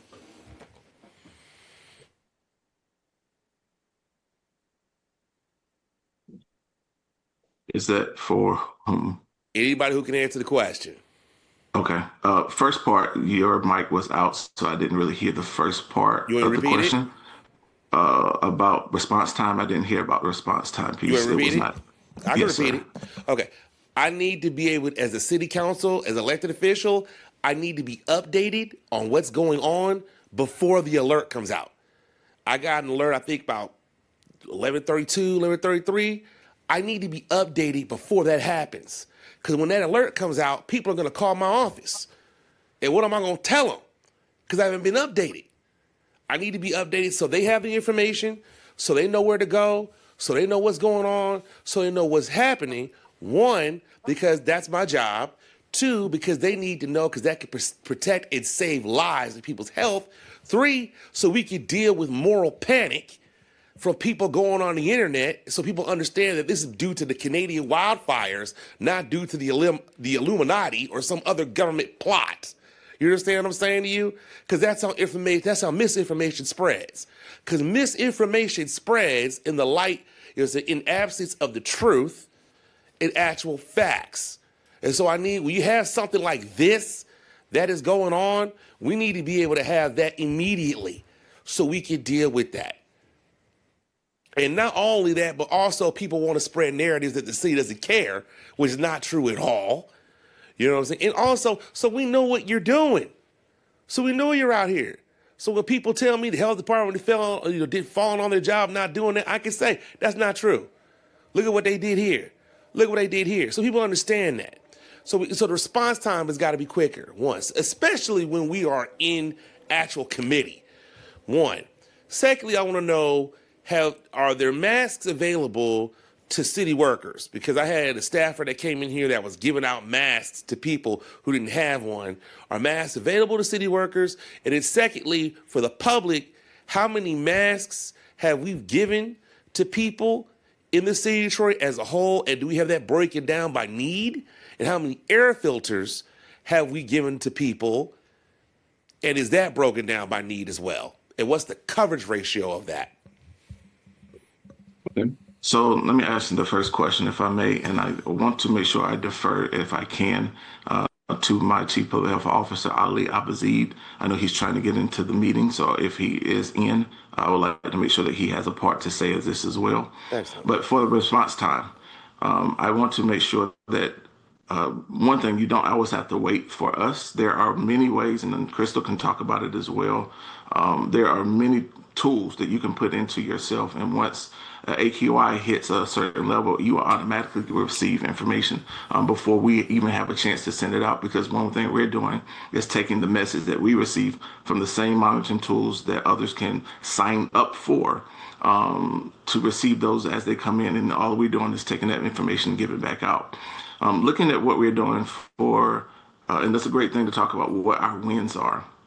The Detroit Health Department, especially in the Office of Public Health Emergency Preparedness, we monitor the air quality every single day. And if we have special events going over into the weekend, part of our plan is also to look and check. Anytime we have a AQI that goes above moderate, where you have unhealthy or maybe to sensitive populations, at that time we check every single hour on the hour while we're there until that level is dissipated. That's something that we have not just been doing, started, but we've been doing for almost the last 2.5, 3 years. Also to talk about too, when it comes to pushing out information when council, I want to make sure possibly we can probably get with Malik to figure out what's the best avenue and the best modality to make sure that that's being done in the event of something like this. Secondarily, about the number of masks and if masks are being covered for our employees. I was on a call this morning where every city agency or most of the city agencies were coming to see how many had masks and whether their employees were being covered. And to my knowledge, that has been covered from, it was a COO mini cabinet meeting. They pretty much mentioned that they were covered for either today and tomorrow, but something that may be last. We are looking to see, can we get some type of emergency funding and emergency POs that's put in place to get more masks in the city of Detroit for our city workers and for our constituents. Looking past that too, the masks that we currently have are being sent to those 4 areas that I mentioned. My staff actually went about 30 minutes ago to make sure that those things are being dropped off and delivered. So I do not have the numbers currently of how many have been distributed. And when we are distributing for us, I can only speak to masks. The air filters, I am not for sure. That is beyond my scope, and I will have to defer to someone else at that moment. No, first of all, I need to say, when you say defer to someone else, you say somebody else in another department or somebody else within your own department? Someone else probably outside of my division. I do not deal with those.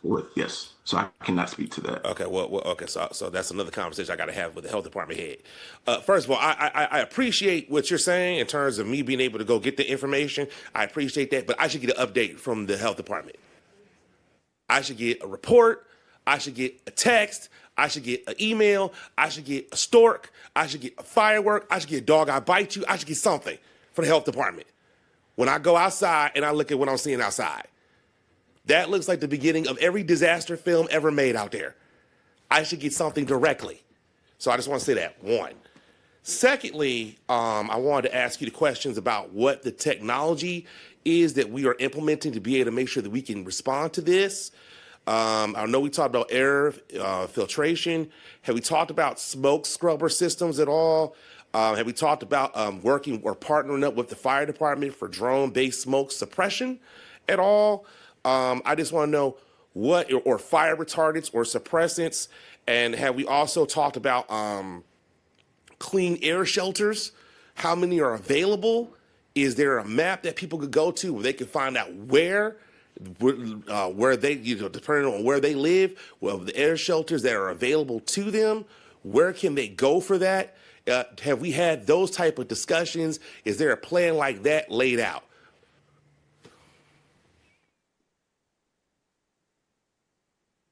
Crystal, can you speak to that?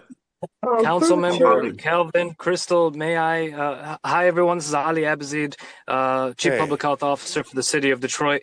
Council member, I heard some of the last. Hold on, where are you, man? I get the heebie-jeebies. Somebody talking to me, I can't see their face, or at least they're. I'm in my car. I'm in my car. We're transporting to different sites today. As you can imagine, this is a whole of government response to air quality.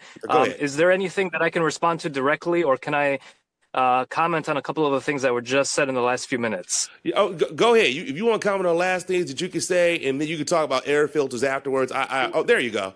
Okay, I appreciate Well, I'm in that. my car and I'm parked, so I can do this safely. No, I didn't know forgive that. me Go for ahead. being on my.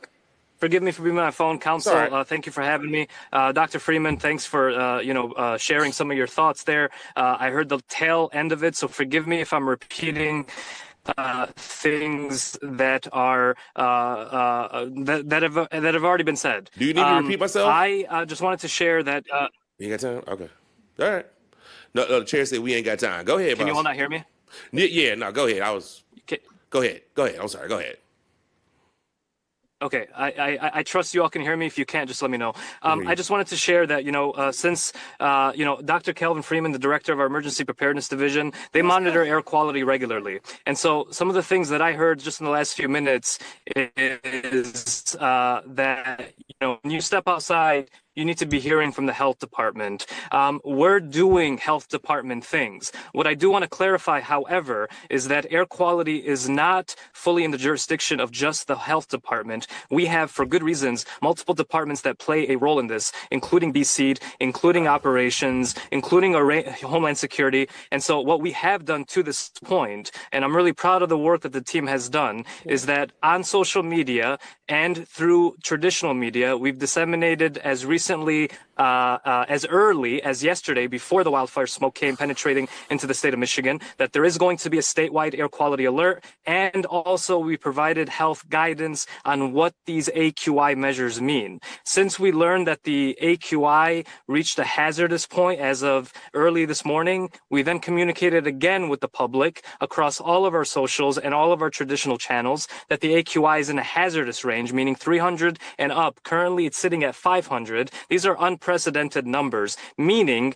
that this is a health hazard for everyone, not just those that we typically refer to as sensitive groups. This is a health hazard for everyone. So for everyone listening, for everyone that's tuning in, I want you to know that this is something that everyone should be taking precautions for, which again, we provided on DET Health, all of our socials and traditional media channels. That's what the health department does. And then through our collaboration with Homeland Security, we sent out at the mayor's behest and at her approval, a message to the entire city, informing folks that the AQI is poor, stay inside if you can, and follow DET Health for more guidance. And so I just wanted to clarify if there are any questions about what the health department's role is, what it is that we have done to this point. I heard a couple things around certain things that we probably don't have jurisdiction over, council member, but happy to explore those as possibilities. But I wanted to provide a general lay of the land update now. I just left KMAC where we recorded a video with the mayor to inform the public of these hazards, and we're going to continue to monitor within the department.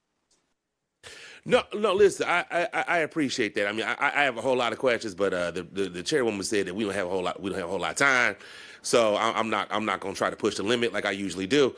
But so what I'm going to do is I'm just going to send you the questions that I have in writing. I appreciate the work. I know this is unprecedented, and I get that. But somebody, it doesn't have to be a personal one-on-one meeting, but I should get some sort a notification of what you're doing or what's going on before an alert comes out.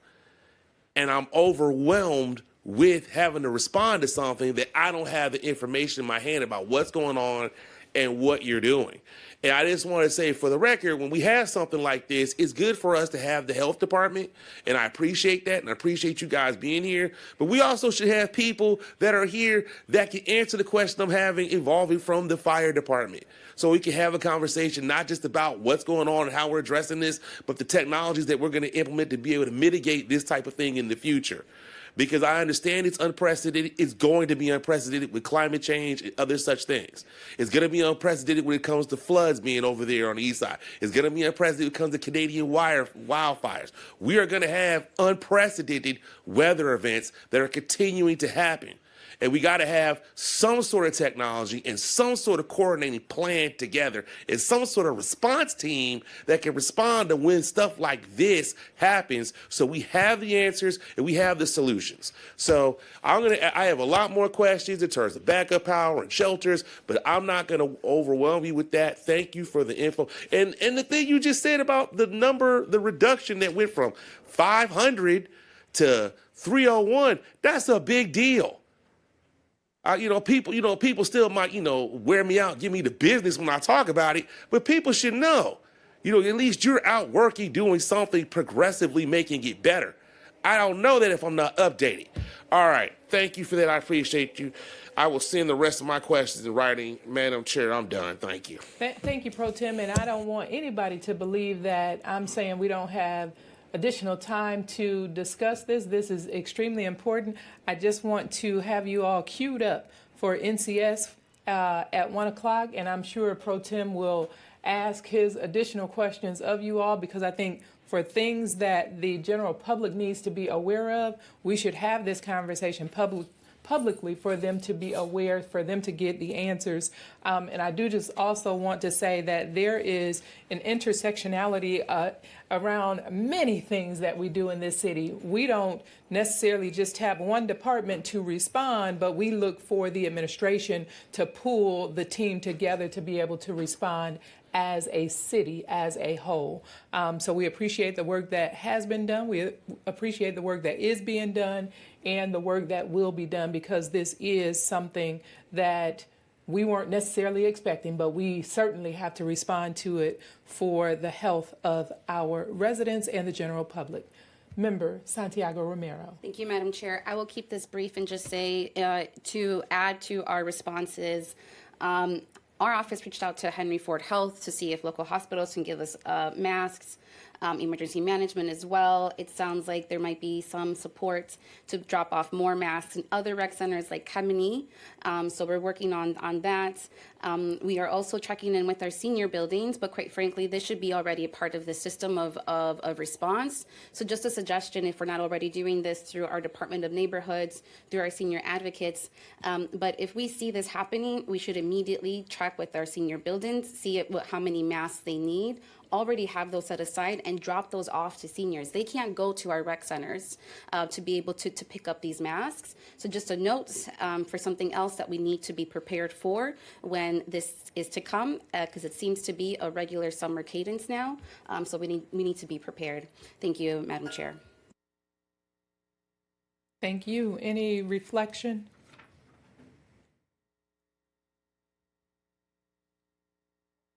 All right. I anticipate that Mr. Washington is listening, so he can involve the Department of Neighborhoods or any other department that should be involved in this conversation and making sure that we are getting the word out and getting resources out to our residents. I also just want to add and remind everyone that we do have a climate and disaster task force that is co-chaired by myself, Member Santiago Romero, and Member Waters. These are the reasons we have those conversations, so that we can proactively identify how we will address these emergencies and these situations that come upon us that we're just not blindsided by, that we may not be thinking about on a daily, regular basis, but to make sure we're prepared and planning how we respond to our residents to get information out to them. Again, I want to say thank you to the administration for sharing the information. I think we need to get many more people signed up for Alert 365, and that we utilize that platform whenever we need to. It is for emergencies. It is for informing residents within the community of what is taking place. And so I did see Dr. Abazid's hand first. So Dr. Abazid, you are currently muted. Sorry about that. Thank you, Council Member. I just wanted to let folks know that, we've been coordinating with the Mayor's Office and Operations and Fire and BSEED and all the range of folks that would have a hand in this. The Health Department is also, as Dr. Freeman mentioned a little bit ago, we are going to be providing masks. They're already at the sites at 4 rec centers that are listed on our social media. And so we're taking those actions. We've been coordinating since, early yesterday morning on the action plan. A lot of this stuff goes through the emergency preparedness division within the health department, and we have distributed those alerts. We cannot send messages to folks who haven't opted in. That said, the mayor did make a decision to send out a text public service announcement blast that went out to folks all across the county area, informing them again of that health guidance. And so, again, happy to have the conversation about coordination, happy to have conversations around what else we can do going forward, but also in this particular acute episode as well. And happy to, get ideas from the council as well. But just wanted folks to know that a lot of that coordination is happening, and I'm curious what else you all would like to see going forward. Thank you, and we'll have those conversations within the Climate and Disaster Task Force meeting. So I know that there are representatives from various departments that are there, including Health, Fire, BSEED, Homeland Security as well. So certainly look forward to additional conversations. Ms. Crystal Gilbert Rogers. Yes, ma'am. Yes, ma'am. I just wanted to, I just got a message that Director Peckinpah does have senior advocates out distributing masks to our senior residents. And I also wanted to take a moment to address some of our more vulnerable but still loved companions, our pets and our animals. So if you do have pets, we encourage you to bring them inside as well. Air quality affects us and them equally. That's it for me. Thank you. Thank you so much for that. We certainly do appreciate you all joining us this morning into the afternoon. I'm sure you all will continue to get information out to residents. We appreciate the work. We appreciate the information. And we just have to continue to come together and work together to get the word out and make sure that we are providing the resources to our residents. Thank you all so much. Thank you. Thank you. All right, we are now going to go back to our agenda, and I'd like to call back to order the 1040 public hearing. The 1040 public hearing is to establish a commercial rehabilitation district for Co. Van Dyke 2 LLC in the area of 1500 Van Dyke. And we do have the developer, I believe, Clifford Brown, who is also slated to join us. That is correct, Madam Chair. Mr. Brown, if you would please raise your hand if you are joining us virtually so that we can get you ported over as a panelist.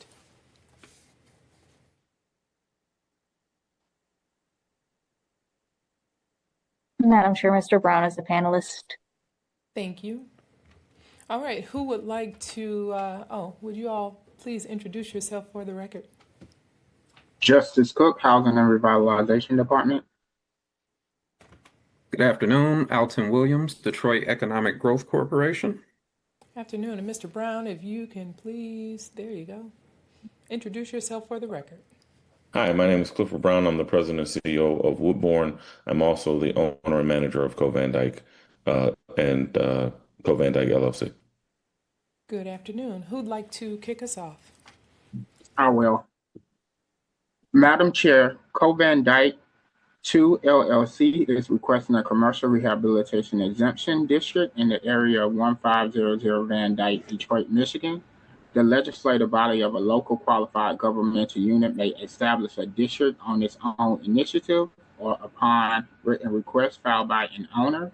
This is the first step in the process for a certificate. The DGC is here to present a presentation for you. Thank you. Thank you, Justice. Madam Chair, may I share my screen, please? Yes. Thank you very much. All right. So today, CO2, led by Clifford Brown, is requesting the establishment of a PA 210 commercial rehabilitation district. Just to level set very briefly, the incentive being requested today is for the commercial space on the building. However, we wanted to ensure that we presented the project in its entirety, inclusive of the residential space as well. So, PA 210 was enacted by the state of Michigan to promote the development and redevelopment of commercial businesses or multifamily residential facilities. Per state statute, the value of building improvements receives a 100% property tax exemption from local mills, with the exception of DPS operating and state education tax. The exemption may be approved for up to 12 years, and there is no reduction to the existing property taxes, and the incentive benefits are not generated until after completion of construction. On May 26, 2026, the Assessor's Office for the City of Detroit provided a letter confirming this project's ability for the establishment of a PA 210 district. This project is located in the area of 1500 Van Dyke in the West Village neighborhood of Council District 5. CO2 is a $15.5 million, 34,000 plus square foot mixed-use development project, which consists of over 1,100 square feet of commercial space and 47 residential units, with 20% of those being priced at 80% AMI. The DEGC has conducted its evaluation of the project. As part of our evaluation, we ensure that every project meets specific policy objectives. Projects should provide strategic benefits that align with the city's goals and initiatives, economic benefits that create opportunities for Detroit residents and businesses, and generate fiscal benefits for the city. Projects should also meet the but-for requirement, indicating that financially the project could not proceed without the incentive. CO2 demonstrates strategic benefits by providing 20% of their units at 80% AMI, which does include utilities. CO2 also demonstrates strategic benefits by activating vacant land and providing a new community amenity. CO2 demonstrates economic benefits by creating approximately 100 temporary construction jobs and creating 3 permanent FTE jobs, as well as adding a new local business to the area. CO2 generates a combined benefit of $1,217,480, which is approximately $81,165 per year. Through the DEGC underwriting review, we have determined that the project meets the but-for requirements due to the developer's inability to cover their debt service payments without this incentive. Through the DEGC's analysis, we have determined that the existing annual taxes on the property are $3,413. Upon completion of the development project, the new unabated property taxes are estimated to increase to $205,580 with the abatement applied. The total annual property taxes would be reduced to $70,257. This concludes my portion of the presentation. I will now turn it over to the developer to discuss additional details about this project. Thank you all. Cliff? Yeah, thank you. So my name is Clifford Brown. Again, I'm president and CEO of Woodbourne Partners. We invest in 5 neighborhoods within the city of Detroit, as well as downtown, midtown, and the riverfront. We've invested over $110 million in Detroit's neighborhoods to date, and we are a Detroit headquartered business. Next page, please. What we are proposing includes 43 parking spaces. That also includes 2 accessible parking spaces, as well as 10 visitor parking spots. Our plan is to charge $100 monthly parking, but that is that is the net of it. And then we will have, sorry, I can't see part of the screen. Give me 1 second. The parking lot is one way, so for safety purposes, and there will be a walking pedestrian path. Next slide, please. So in terms of accessibility, we will have 1 type A unit with counter level microwaves, bathtubs, lower cabinets, side-by-side washer and dryer. In addition, there will be accessible restrooms with turn radiuses, roll under sinks, and blocking for grab bars, as well as grab bars.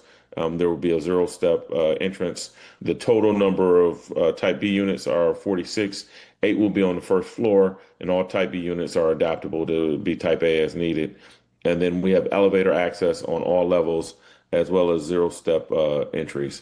And then our commercial restroom that will be on the first floor will be ADA accessible with grab bars and the like. And we also have, so let's go to the next slide, please. We do have a stormwater retention plan in place to help with runoff. All of the water that is caught on site will stay on site, and I'm getting the metrics from our architects and our engineers who have been doing the calculations to ensure how long they will stay on site. We are exploring the potential for EV charging stations. We have them in another building, and we want to implement them here. We just want to implement them in a way that they are actively used. We'll have Energy Star rated appliances as well as high efficiency HVAC, electrical and plumbing systems. Next slide. This project will create 3 full-time equivalent jobs, approximately 100 FTE construction jobs. We are prioritizing the hiring of Detroit residents, and we will engage with Detroit at Work to explore construction and retail job opportunities for Detroiters. We're also going to be working with Motor City Match in the placement of the retail and the general contractor that we're using. We've used them across all of our projects, and we work closely together to not only create opportunities for Detroit-based businesses in this specific project, but also to create opportunities where if they apply for this project and for whatever reason they are not able to get this project, that they get specific feedback so that even if this project doesn't work out for them, that they're available for the next project. Let's move to the next one. We have held at least 20 community engagement meetings, and we do have 12 letters of support. Next slide, please. In addition, some of the community benefits that I did not talk about in my slides are, not only is this a remediation of a brownfield site, but both of the houses that exist there right now have had fires, one as recently as a month ago. And we have worked with BC to make sure they're secure, but they're starting to become a health hazard. We will be repaving the alley from Parker to Coast Street, as well as plowing of the alley after snowfalls. We have 9 new affordable units on site. We, as part of, not as part of this project, but because we knew we were doing this project and this project could not accommodate 2 bedrooms, we did acquire and preserve a 16-unit historic building down the street where we preserve the affordability, where 50% of the units are between 50 and 80% AMI, and the other are at 120% AMI. So it's 100% affordable. We're adding over 1,000 square feet of retail space. We're adding a lounge/community space that will be available for community meetings and events, not just for our residents, but also for the public. Very similar to what we have done in Southwest Detroit. In addition to that, we're adding a shared business center, not only for our residents, but also for community use. We're adding bike racks in the parking lot, as well as along Van Dyke. We're redoing the sidewalks on both Co as well as Van Dyke. We're adding lights and security cameras on Co and Van Dyke Street. We're adding density, safety, and security to a street that is known as a known place for stolen cars due to a lack of lighting. And then the residents at the existing Co, which is already there, will see increased security, additional parking, a package room, and access to the lounge, business center, exercise room, and outdoor recreation space with grill. And then we are working with the community. So we have 2 specific things that we are doing in partnership with the community. So the building will have a mural on it, as well as the landscaping we're doing. We've hired a landscape architect, and we have a muralist that we're going to engage. And we're going to have at least 3 collaborative community planning events with the community for the landscaping as well as the mural. And with that, I apologize for talking so long, and I'll be quiet and answer any questions you have. All right, thank you so much for that. And to my colleagues, just want to note that I am going to ask for a motion to bring this back in 1 week as a line item, noting that there is a brownfield that will be before us next week. And so with that, I'd like to turn to public comment. If there's anyone joining us who would like to make a public comment regarding the presentation that was just shared, please raise your hand. Please raise your hand. Going once, going twice, going 3 times. The collection of public comment has concluded. And Ms. Great, how many hands do we have raised virtually? Noting that there are no hands raised in the committee of the whole. Madam Chair, there are currently 5 hands raised for public comment. Thank you. If you will please set the clock for 1 minute, we will get started.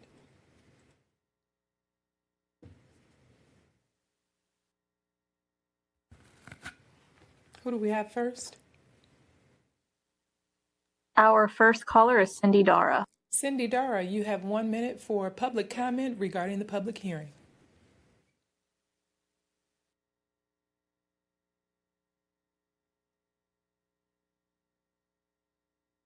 Miss Cindy Dara, are you there? Let's come back to Miss Dara. Our next caller is Owner Papa. Owner Papa, you have 1 minute.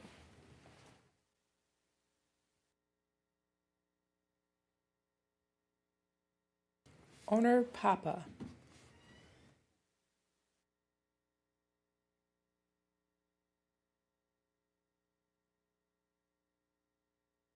Ms. Great, let's come back to this caller. Our next caller is Marguerite Maddox and Scarlett. Ms. Marguerite Maddox and Scarlett, you have the floor regarding the 1040 public hearing. Yes, thank you. My question is, how many ADA apartments and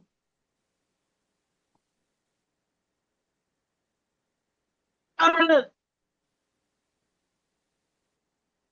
there gonna be any unit with side by side washer and dryer, and the doors gonna have automatic door openers, or just button automatic door opener for the entryway, and for the apartment itself, are they gonna be keypad opening doors? And thank you for mentioning about the sidewalk. Thank you for that. And my question regards to the ADA apartment. How many are gonna be universal design, meaning that they can change whatever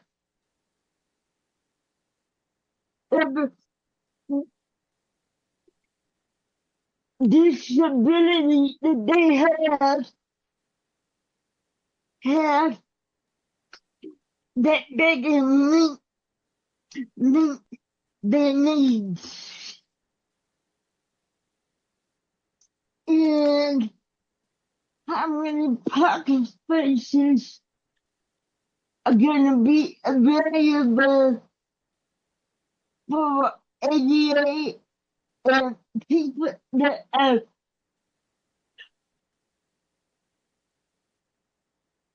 visitors?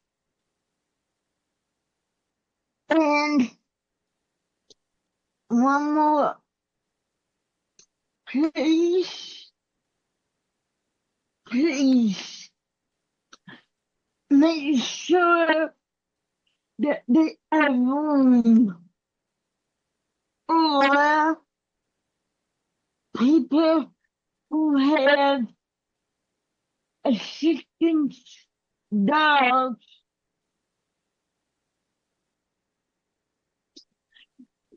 or that they relieve themselves. And then, thank you. Thank you. The next caller. Our next caller is Toya. Toya, you have 1 minute for public comment. Yes, good evening. I'm calling about I wanted the information on the 20 meetings that Clifford Brown conducted. Are you going to have another meeting? That's number one. Number two, why I have to pay $100 a month to park in an apartment building that I'm renting. That's number three, and what I'm getting for that $100 for number one. And it is a historical area for the villages, the West Village area, Clifford. And what are they asking for? Are you having another meeting with the community? Are you asking for Brownsfield money, tax abatement money? I didn't hear all of this. So, and I mean, you got 47 apartments, but you're going to have 43 spaces, and it's going to be sugarly tight. And you're talking about putting commercial down at the bottom again with everybody. I'm looking at Kercheval, all of this, and no business is coming in our backyard, even on Agnes and St. Paul. So tell me something new. Thank you. The next caller. Our next caller is Mr. Foster. Mr. Foster, you have 1 minute for public comment regarding the public hearing. Good afternoon. I just wanted to say very briefly, I did hear 20 community engagements, 12 letters of support. I would just ask, at these engagements, do they have sign-in sheets? How many people?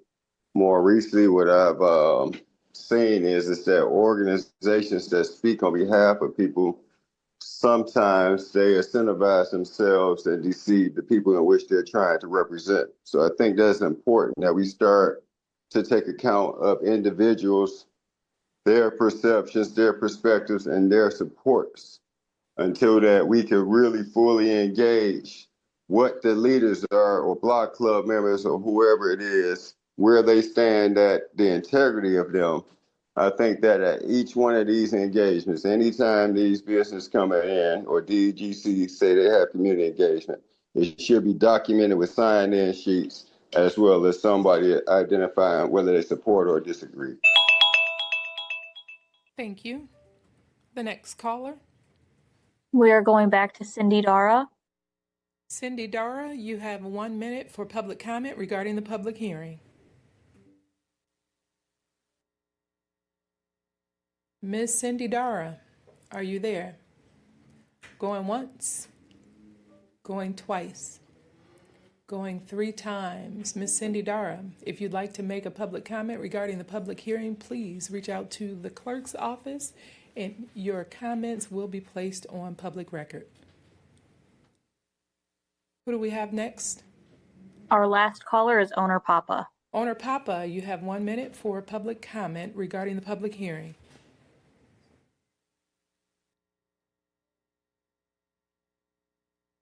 Owner Papa, going once, going twice, going 3 times. Owner Papa, we have to move forward. If you'd like to make a public comment, please provide that public comment to the clerk's office and it will also be placed on public record. Does that now conclude public comment, Ms. Great? Yes, Madam Chair, that concludes public comment. All right, thank you so much. That concludes public comment. And Mr. Brown, would you like to kick us off with responses to the questions you heard? You are currently muted. You would think I would know technology by now. Through the chair, I want to offer one thing, and if I'm out of order, please correct me. I would love to, if appropriate, meet with Ms. Maddox and anybody else from the council who they would deem appropriate, so that in the future, any other ideas that she has or feedback that we can incorporate from the very beginning, I think will be very helpful. I don't want to ignore that and blow past that. And I do want to address her questions right now. So we have one ADA unit in the building based on the number of units that we have.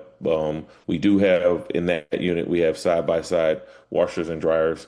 We don't currently have automatic door openers, but I'm actually going to go back to my construction team to get an understanding of the costs and the implications on the project. And then we have two ADA parking spaces. And what we have historically offered to everybody and anyone who is in any of the districts in which we have operating projects knows that, we operate from a spirit of humility. So anything that we don't have, that is, we can't meet every need, and we'll be very frank and very honest in terms of what we can and can't do. But we also want to make sure that we're listening and being proactive, particularly because this is not the only project that we have in the city of Detroit, and we're committed to doing work in the city of Detroit. The questions that she had that I wasn't sure I understood, and I'm not sure if anyone can shed light on. There was a question regarding key pod opening doors, a design question, and assistance dog question, and I wasn't sure if I heard those clearly. Mr. Brown, I believe the question was, will there be keypads to access the apartments? Yes, absolutely. So thank you so much. So we just recently built a building we're very proud of in Southwest, the Brooklyn Bagley. And what we've been able to do there, we want to bring to West Village. We think it's very similar to what should happen in all of the neighborhoods. And so in that building, all of our entries are keyless. They have keypads where you can use a keypad, but you can also use your door to open them. And then we have staff that can support if there are any other issues. But we do absolutely have keypads.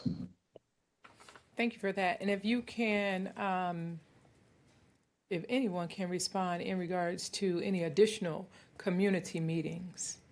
Yeah, so I can speak to that, and I can provide the specific detail. But we've met on a number of occasions with the West Village Association. We've met on a number of occasions with the East Jefferson Development Corporation, with the Indian Village Tennis Club, with the Villages CDC, and then we've hosted at least 6 community engagement meetings. One with when the mayor was the local council person.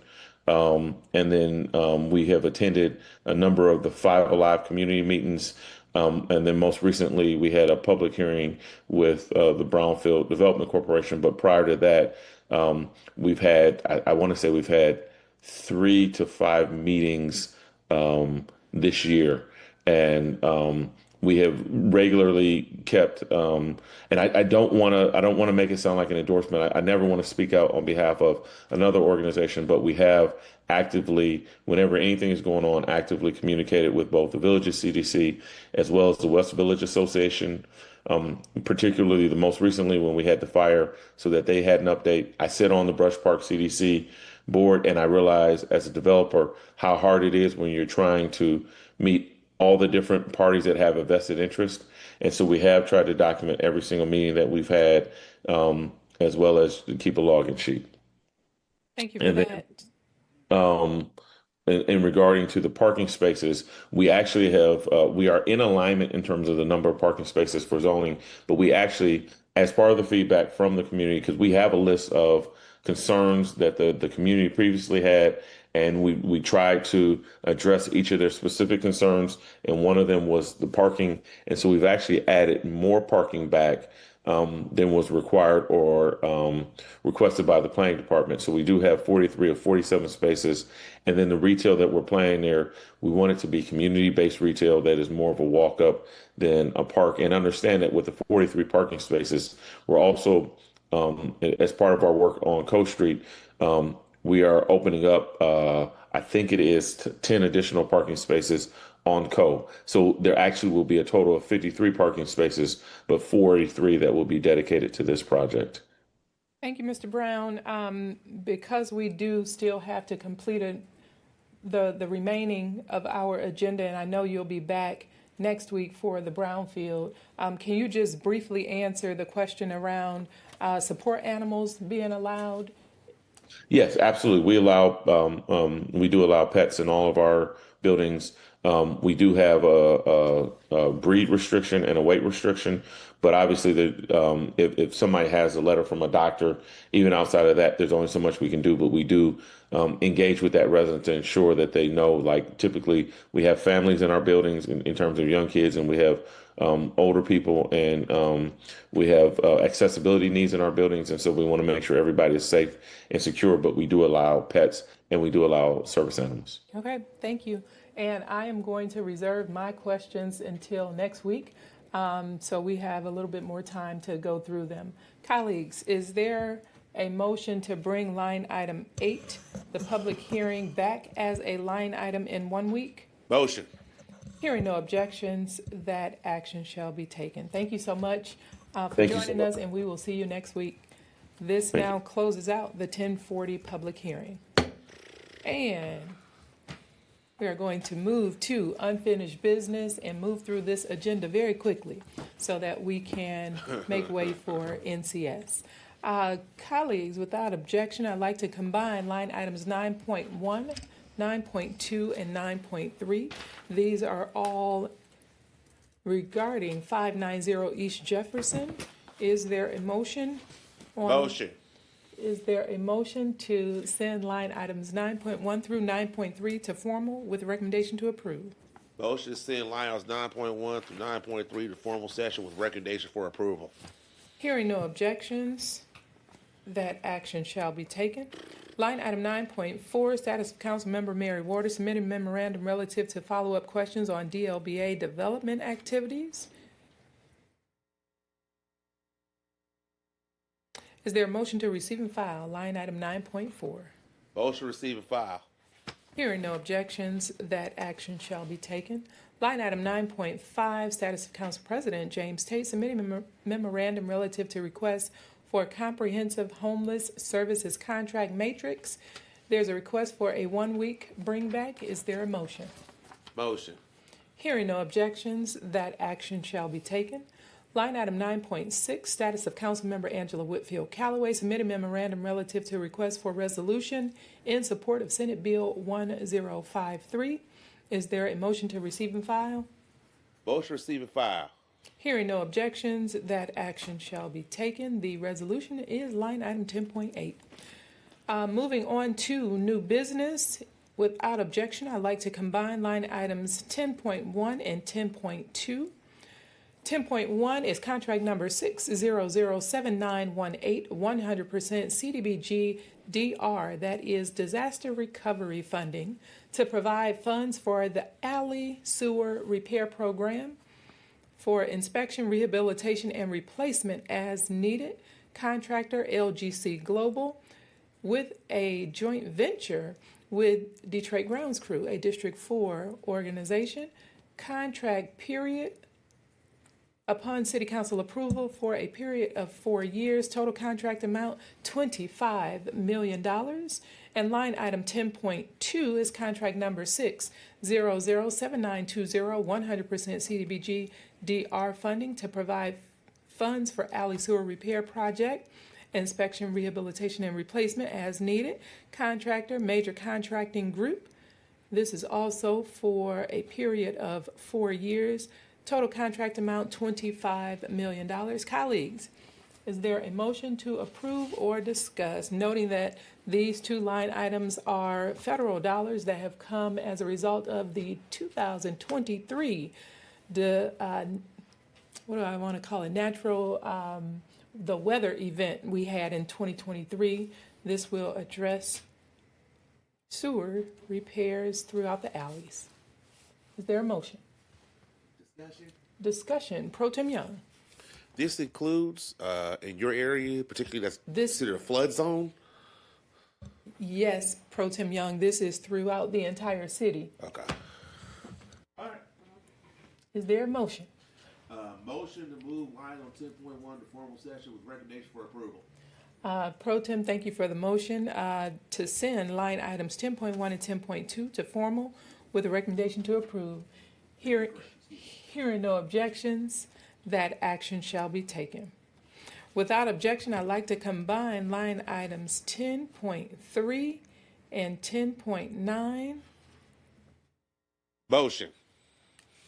Line item 10.3 is contract number 6005549-A2, 100% city funding. Amendment number 2 to provide an increase of funds and an extension of time for professional services to assist the Planning and Development Department to update the City of Detroit's master plan. Contractor Smith Group, contract period through December 31st, 2026. Contract increase amount $100,000. And line item 10.9,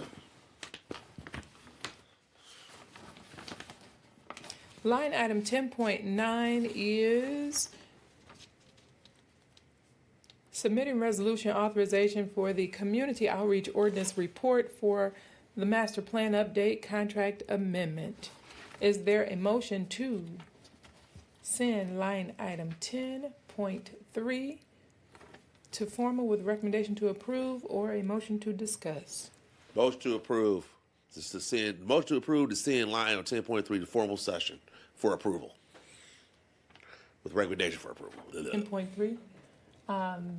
There is a motion to send line item 10.3 to formal with recommendation to approve. Hearing no objections, that action shall be taken. Is there a motion to receive and file line item 10.9? Motion to receive and file. Hearing no objections, that action shall be taken. That brings us to line item 10.4. Line item 10.4 is submitted resolution authorization for the July 14th, 2026 list of contracts subject to delegated approval. Is there a motion for a brief discussion? Motion to discuss. Discussion. Thank you, Pro Tem. I believe we have Director Stahl joining us for line item 10.4. Madam Chair, I do not see Director Stahl. If she could raise her hand. Colleagues, is there a motion to bring line item 10.4 back in 1 week? Motion to bring back line on 10.4 in 1 week. Hearing no objections, that action shall be taken. Line item 10.5, submitting resolution authorization. This is the submission of the fiscal year 2026-2027 annual action plan. Is there a motion for a 1 week bring back? Motion to bring back. Hearing no objections, that action shall be taken. Without objection, I'd like to combine line items 10.6 and 10 point, I'm sorry, line, 10.6 and 10.7? yes. I'm going to keep them separate. Line item 10.6 is submitting resolution authorization. This is the third extension of review period for the proposed zoning ordinance text amendment, the sixth general text amendment. Is there a motion to discuss? Motion to discuss. Discussion. Director Todd, if you can, well, now, is there a motion to discuss line item 10.7 as well? Motion to discuss. Okay, 10.6, discussion. 10.7. I get it. That's the reason for the combination, to discuss both. Director Todd, I will yield the floor to you if you can share where we are with these items. Certainly, Madam Chair. Good afternoon to you and the members of this honorable committee. As quickly as I can, consistent with past indications over the course of the earlier part of this year, we have now received from the Law Department a new updated version of the sixth general text amendment ordinance that is reconciled with the actions taken by the previous council last year with the adoption of the screening and buffering ordinance as well as the adaptive reuse ordinance. That being the case, we are now ready to recirculate this document for consumption, for review, consumption by city council members, and look to do so over the course of the next few weeks going into your recess, and would respectfully request that it may be brought back in September in order for introduction to take place, if in fact that ends up being the desire of the committee, but we're looking to meet with council members in order to review the ordinance and make whatever modifications are necessary. Now, in order to do that, otherwise it's moot, we would need your honorable body to advance item 10.6, which is the extension of the viability for the item. And just for clarity's sake, the way the ordinance works, as long as the request was received before the matter expired, it can still be extended. So that is why there is a request to extend before you today, so that this matter can remain viable going into early next year if need be. Again, this is the 6th General Text Amendment that the Commission acted upon over a year and a half ago and was distributed to this City Council last fall and was not acted upon and brought back to this new council. And it, again, includes a number of general housekeeping items and a number of other ad hoc items that are had been deemed necessary as having been collected over a period of time to be brought before you. Given that it is the 6th General Text Amendment, we have clearly done it 5 times before, and that being the case, it has been consistent with the charter, the law department, the review by the law department in the past, and is now the case as well. All right, thank you so much. With that being said, colleagues, is there a motion to send line item 10.6 to formal with recommendation to approve? Discussion? Discussion. Pro Tem Young. Yeah, I just want to ask just really quickly, has there been any discussion about adding autonomous vehicles into this at all? In terms of lanes? Through the chair to Member Young, given that zoning focuses primarily on zoned land, on property, and does not deal with the right-of-ways except in very limited situations, that would be more appropriate under another aspect of the city code. However, we are looking at things that could, in fact, marry with that, as we have our EV charging station, autonomous vehicles, where the use and operation of such vehicles impacts the zoned land. That is definitely something that we're looking at. In terms of waiting spaces and things of that nature as well. Right. Are you saying that discussion would be more appropriate if I did it with like Department of Public Works or something of that nature in terms of the actual road and because some states actually have like lights that they have as well, and I just want to know, is that something that'd be more appropriate with them than in this? Through the chair, again, it would be a combination, because what we see and what you will be seeing in the coming weeks is a reformation of discussions that were taking place last year. We would think that that would be part and parcel of a parking reform ordinance. Okay. So is that a combination with you, combination with Public Works, and a combination with DDOT, right? You certainly could be with DDOT as well, yes. A coordinated committee. All right. Thank you. Thank you, Madam Chair. I'm done. Thank you. Colleagues, is there a motion on line item 10.6? Motion. What's the motion, Pro Tem? You bringing this back, right? Or you moving this out? You moving this out today? All right. Motion to move out. Oh, no. You moving out line 10.6, not 10.7. Oh, okay. My bad. Motion to move out line item 10. Motion to move line on 10.6 to formal session with recommendation for approval. Hearing no objections, that action shall be taken. And colleagues, is there a motion to bring line item 10.7 back on September 10th? Motion. Hearing no objections, that action shall be taken. And Madam Clerk, if you will please note that Member Benson has joined us. Thank you. That brings us to line item 10.8. Line item 10.8 is submitting resolution authorization. City Council Member Angela Whitfield Callaway requested LPD provide a resolution in support of Senate Bill 1053. Is there a motion to send line item 10.8 to formal with recommendation to approve? Motion. Hearing no objections, that action shall be taken. Line item 10.10, Councilmember Mary Waters, submitting memorandum relative to ordinance request, good faith in housing. Is there a motion to refer line item 10.10 to LPD and bring back on September 10th? Motion to refer. Hearing no objections, line item 10.10 will be referred to LPD and brought back September 10th. Attorney Hill. Yes, sorry. Good afternoon to this honorable body, D Hill Law Department.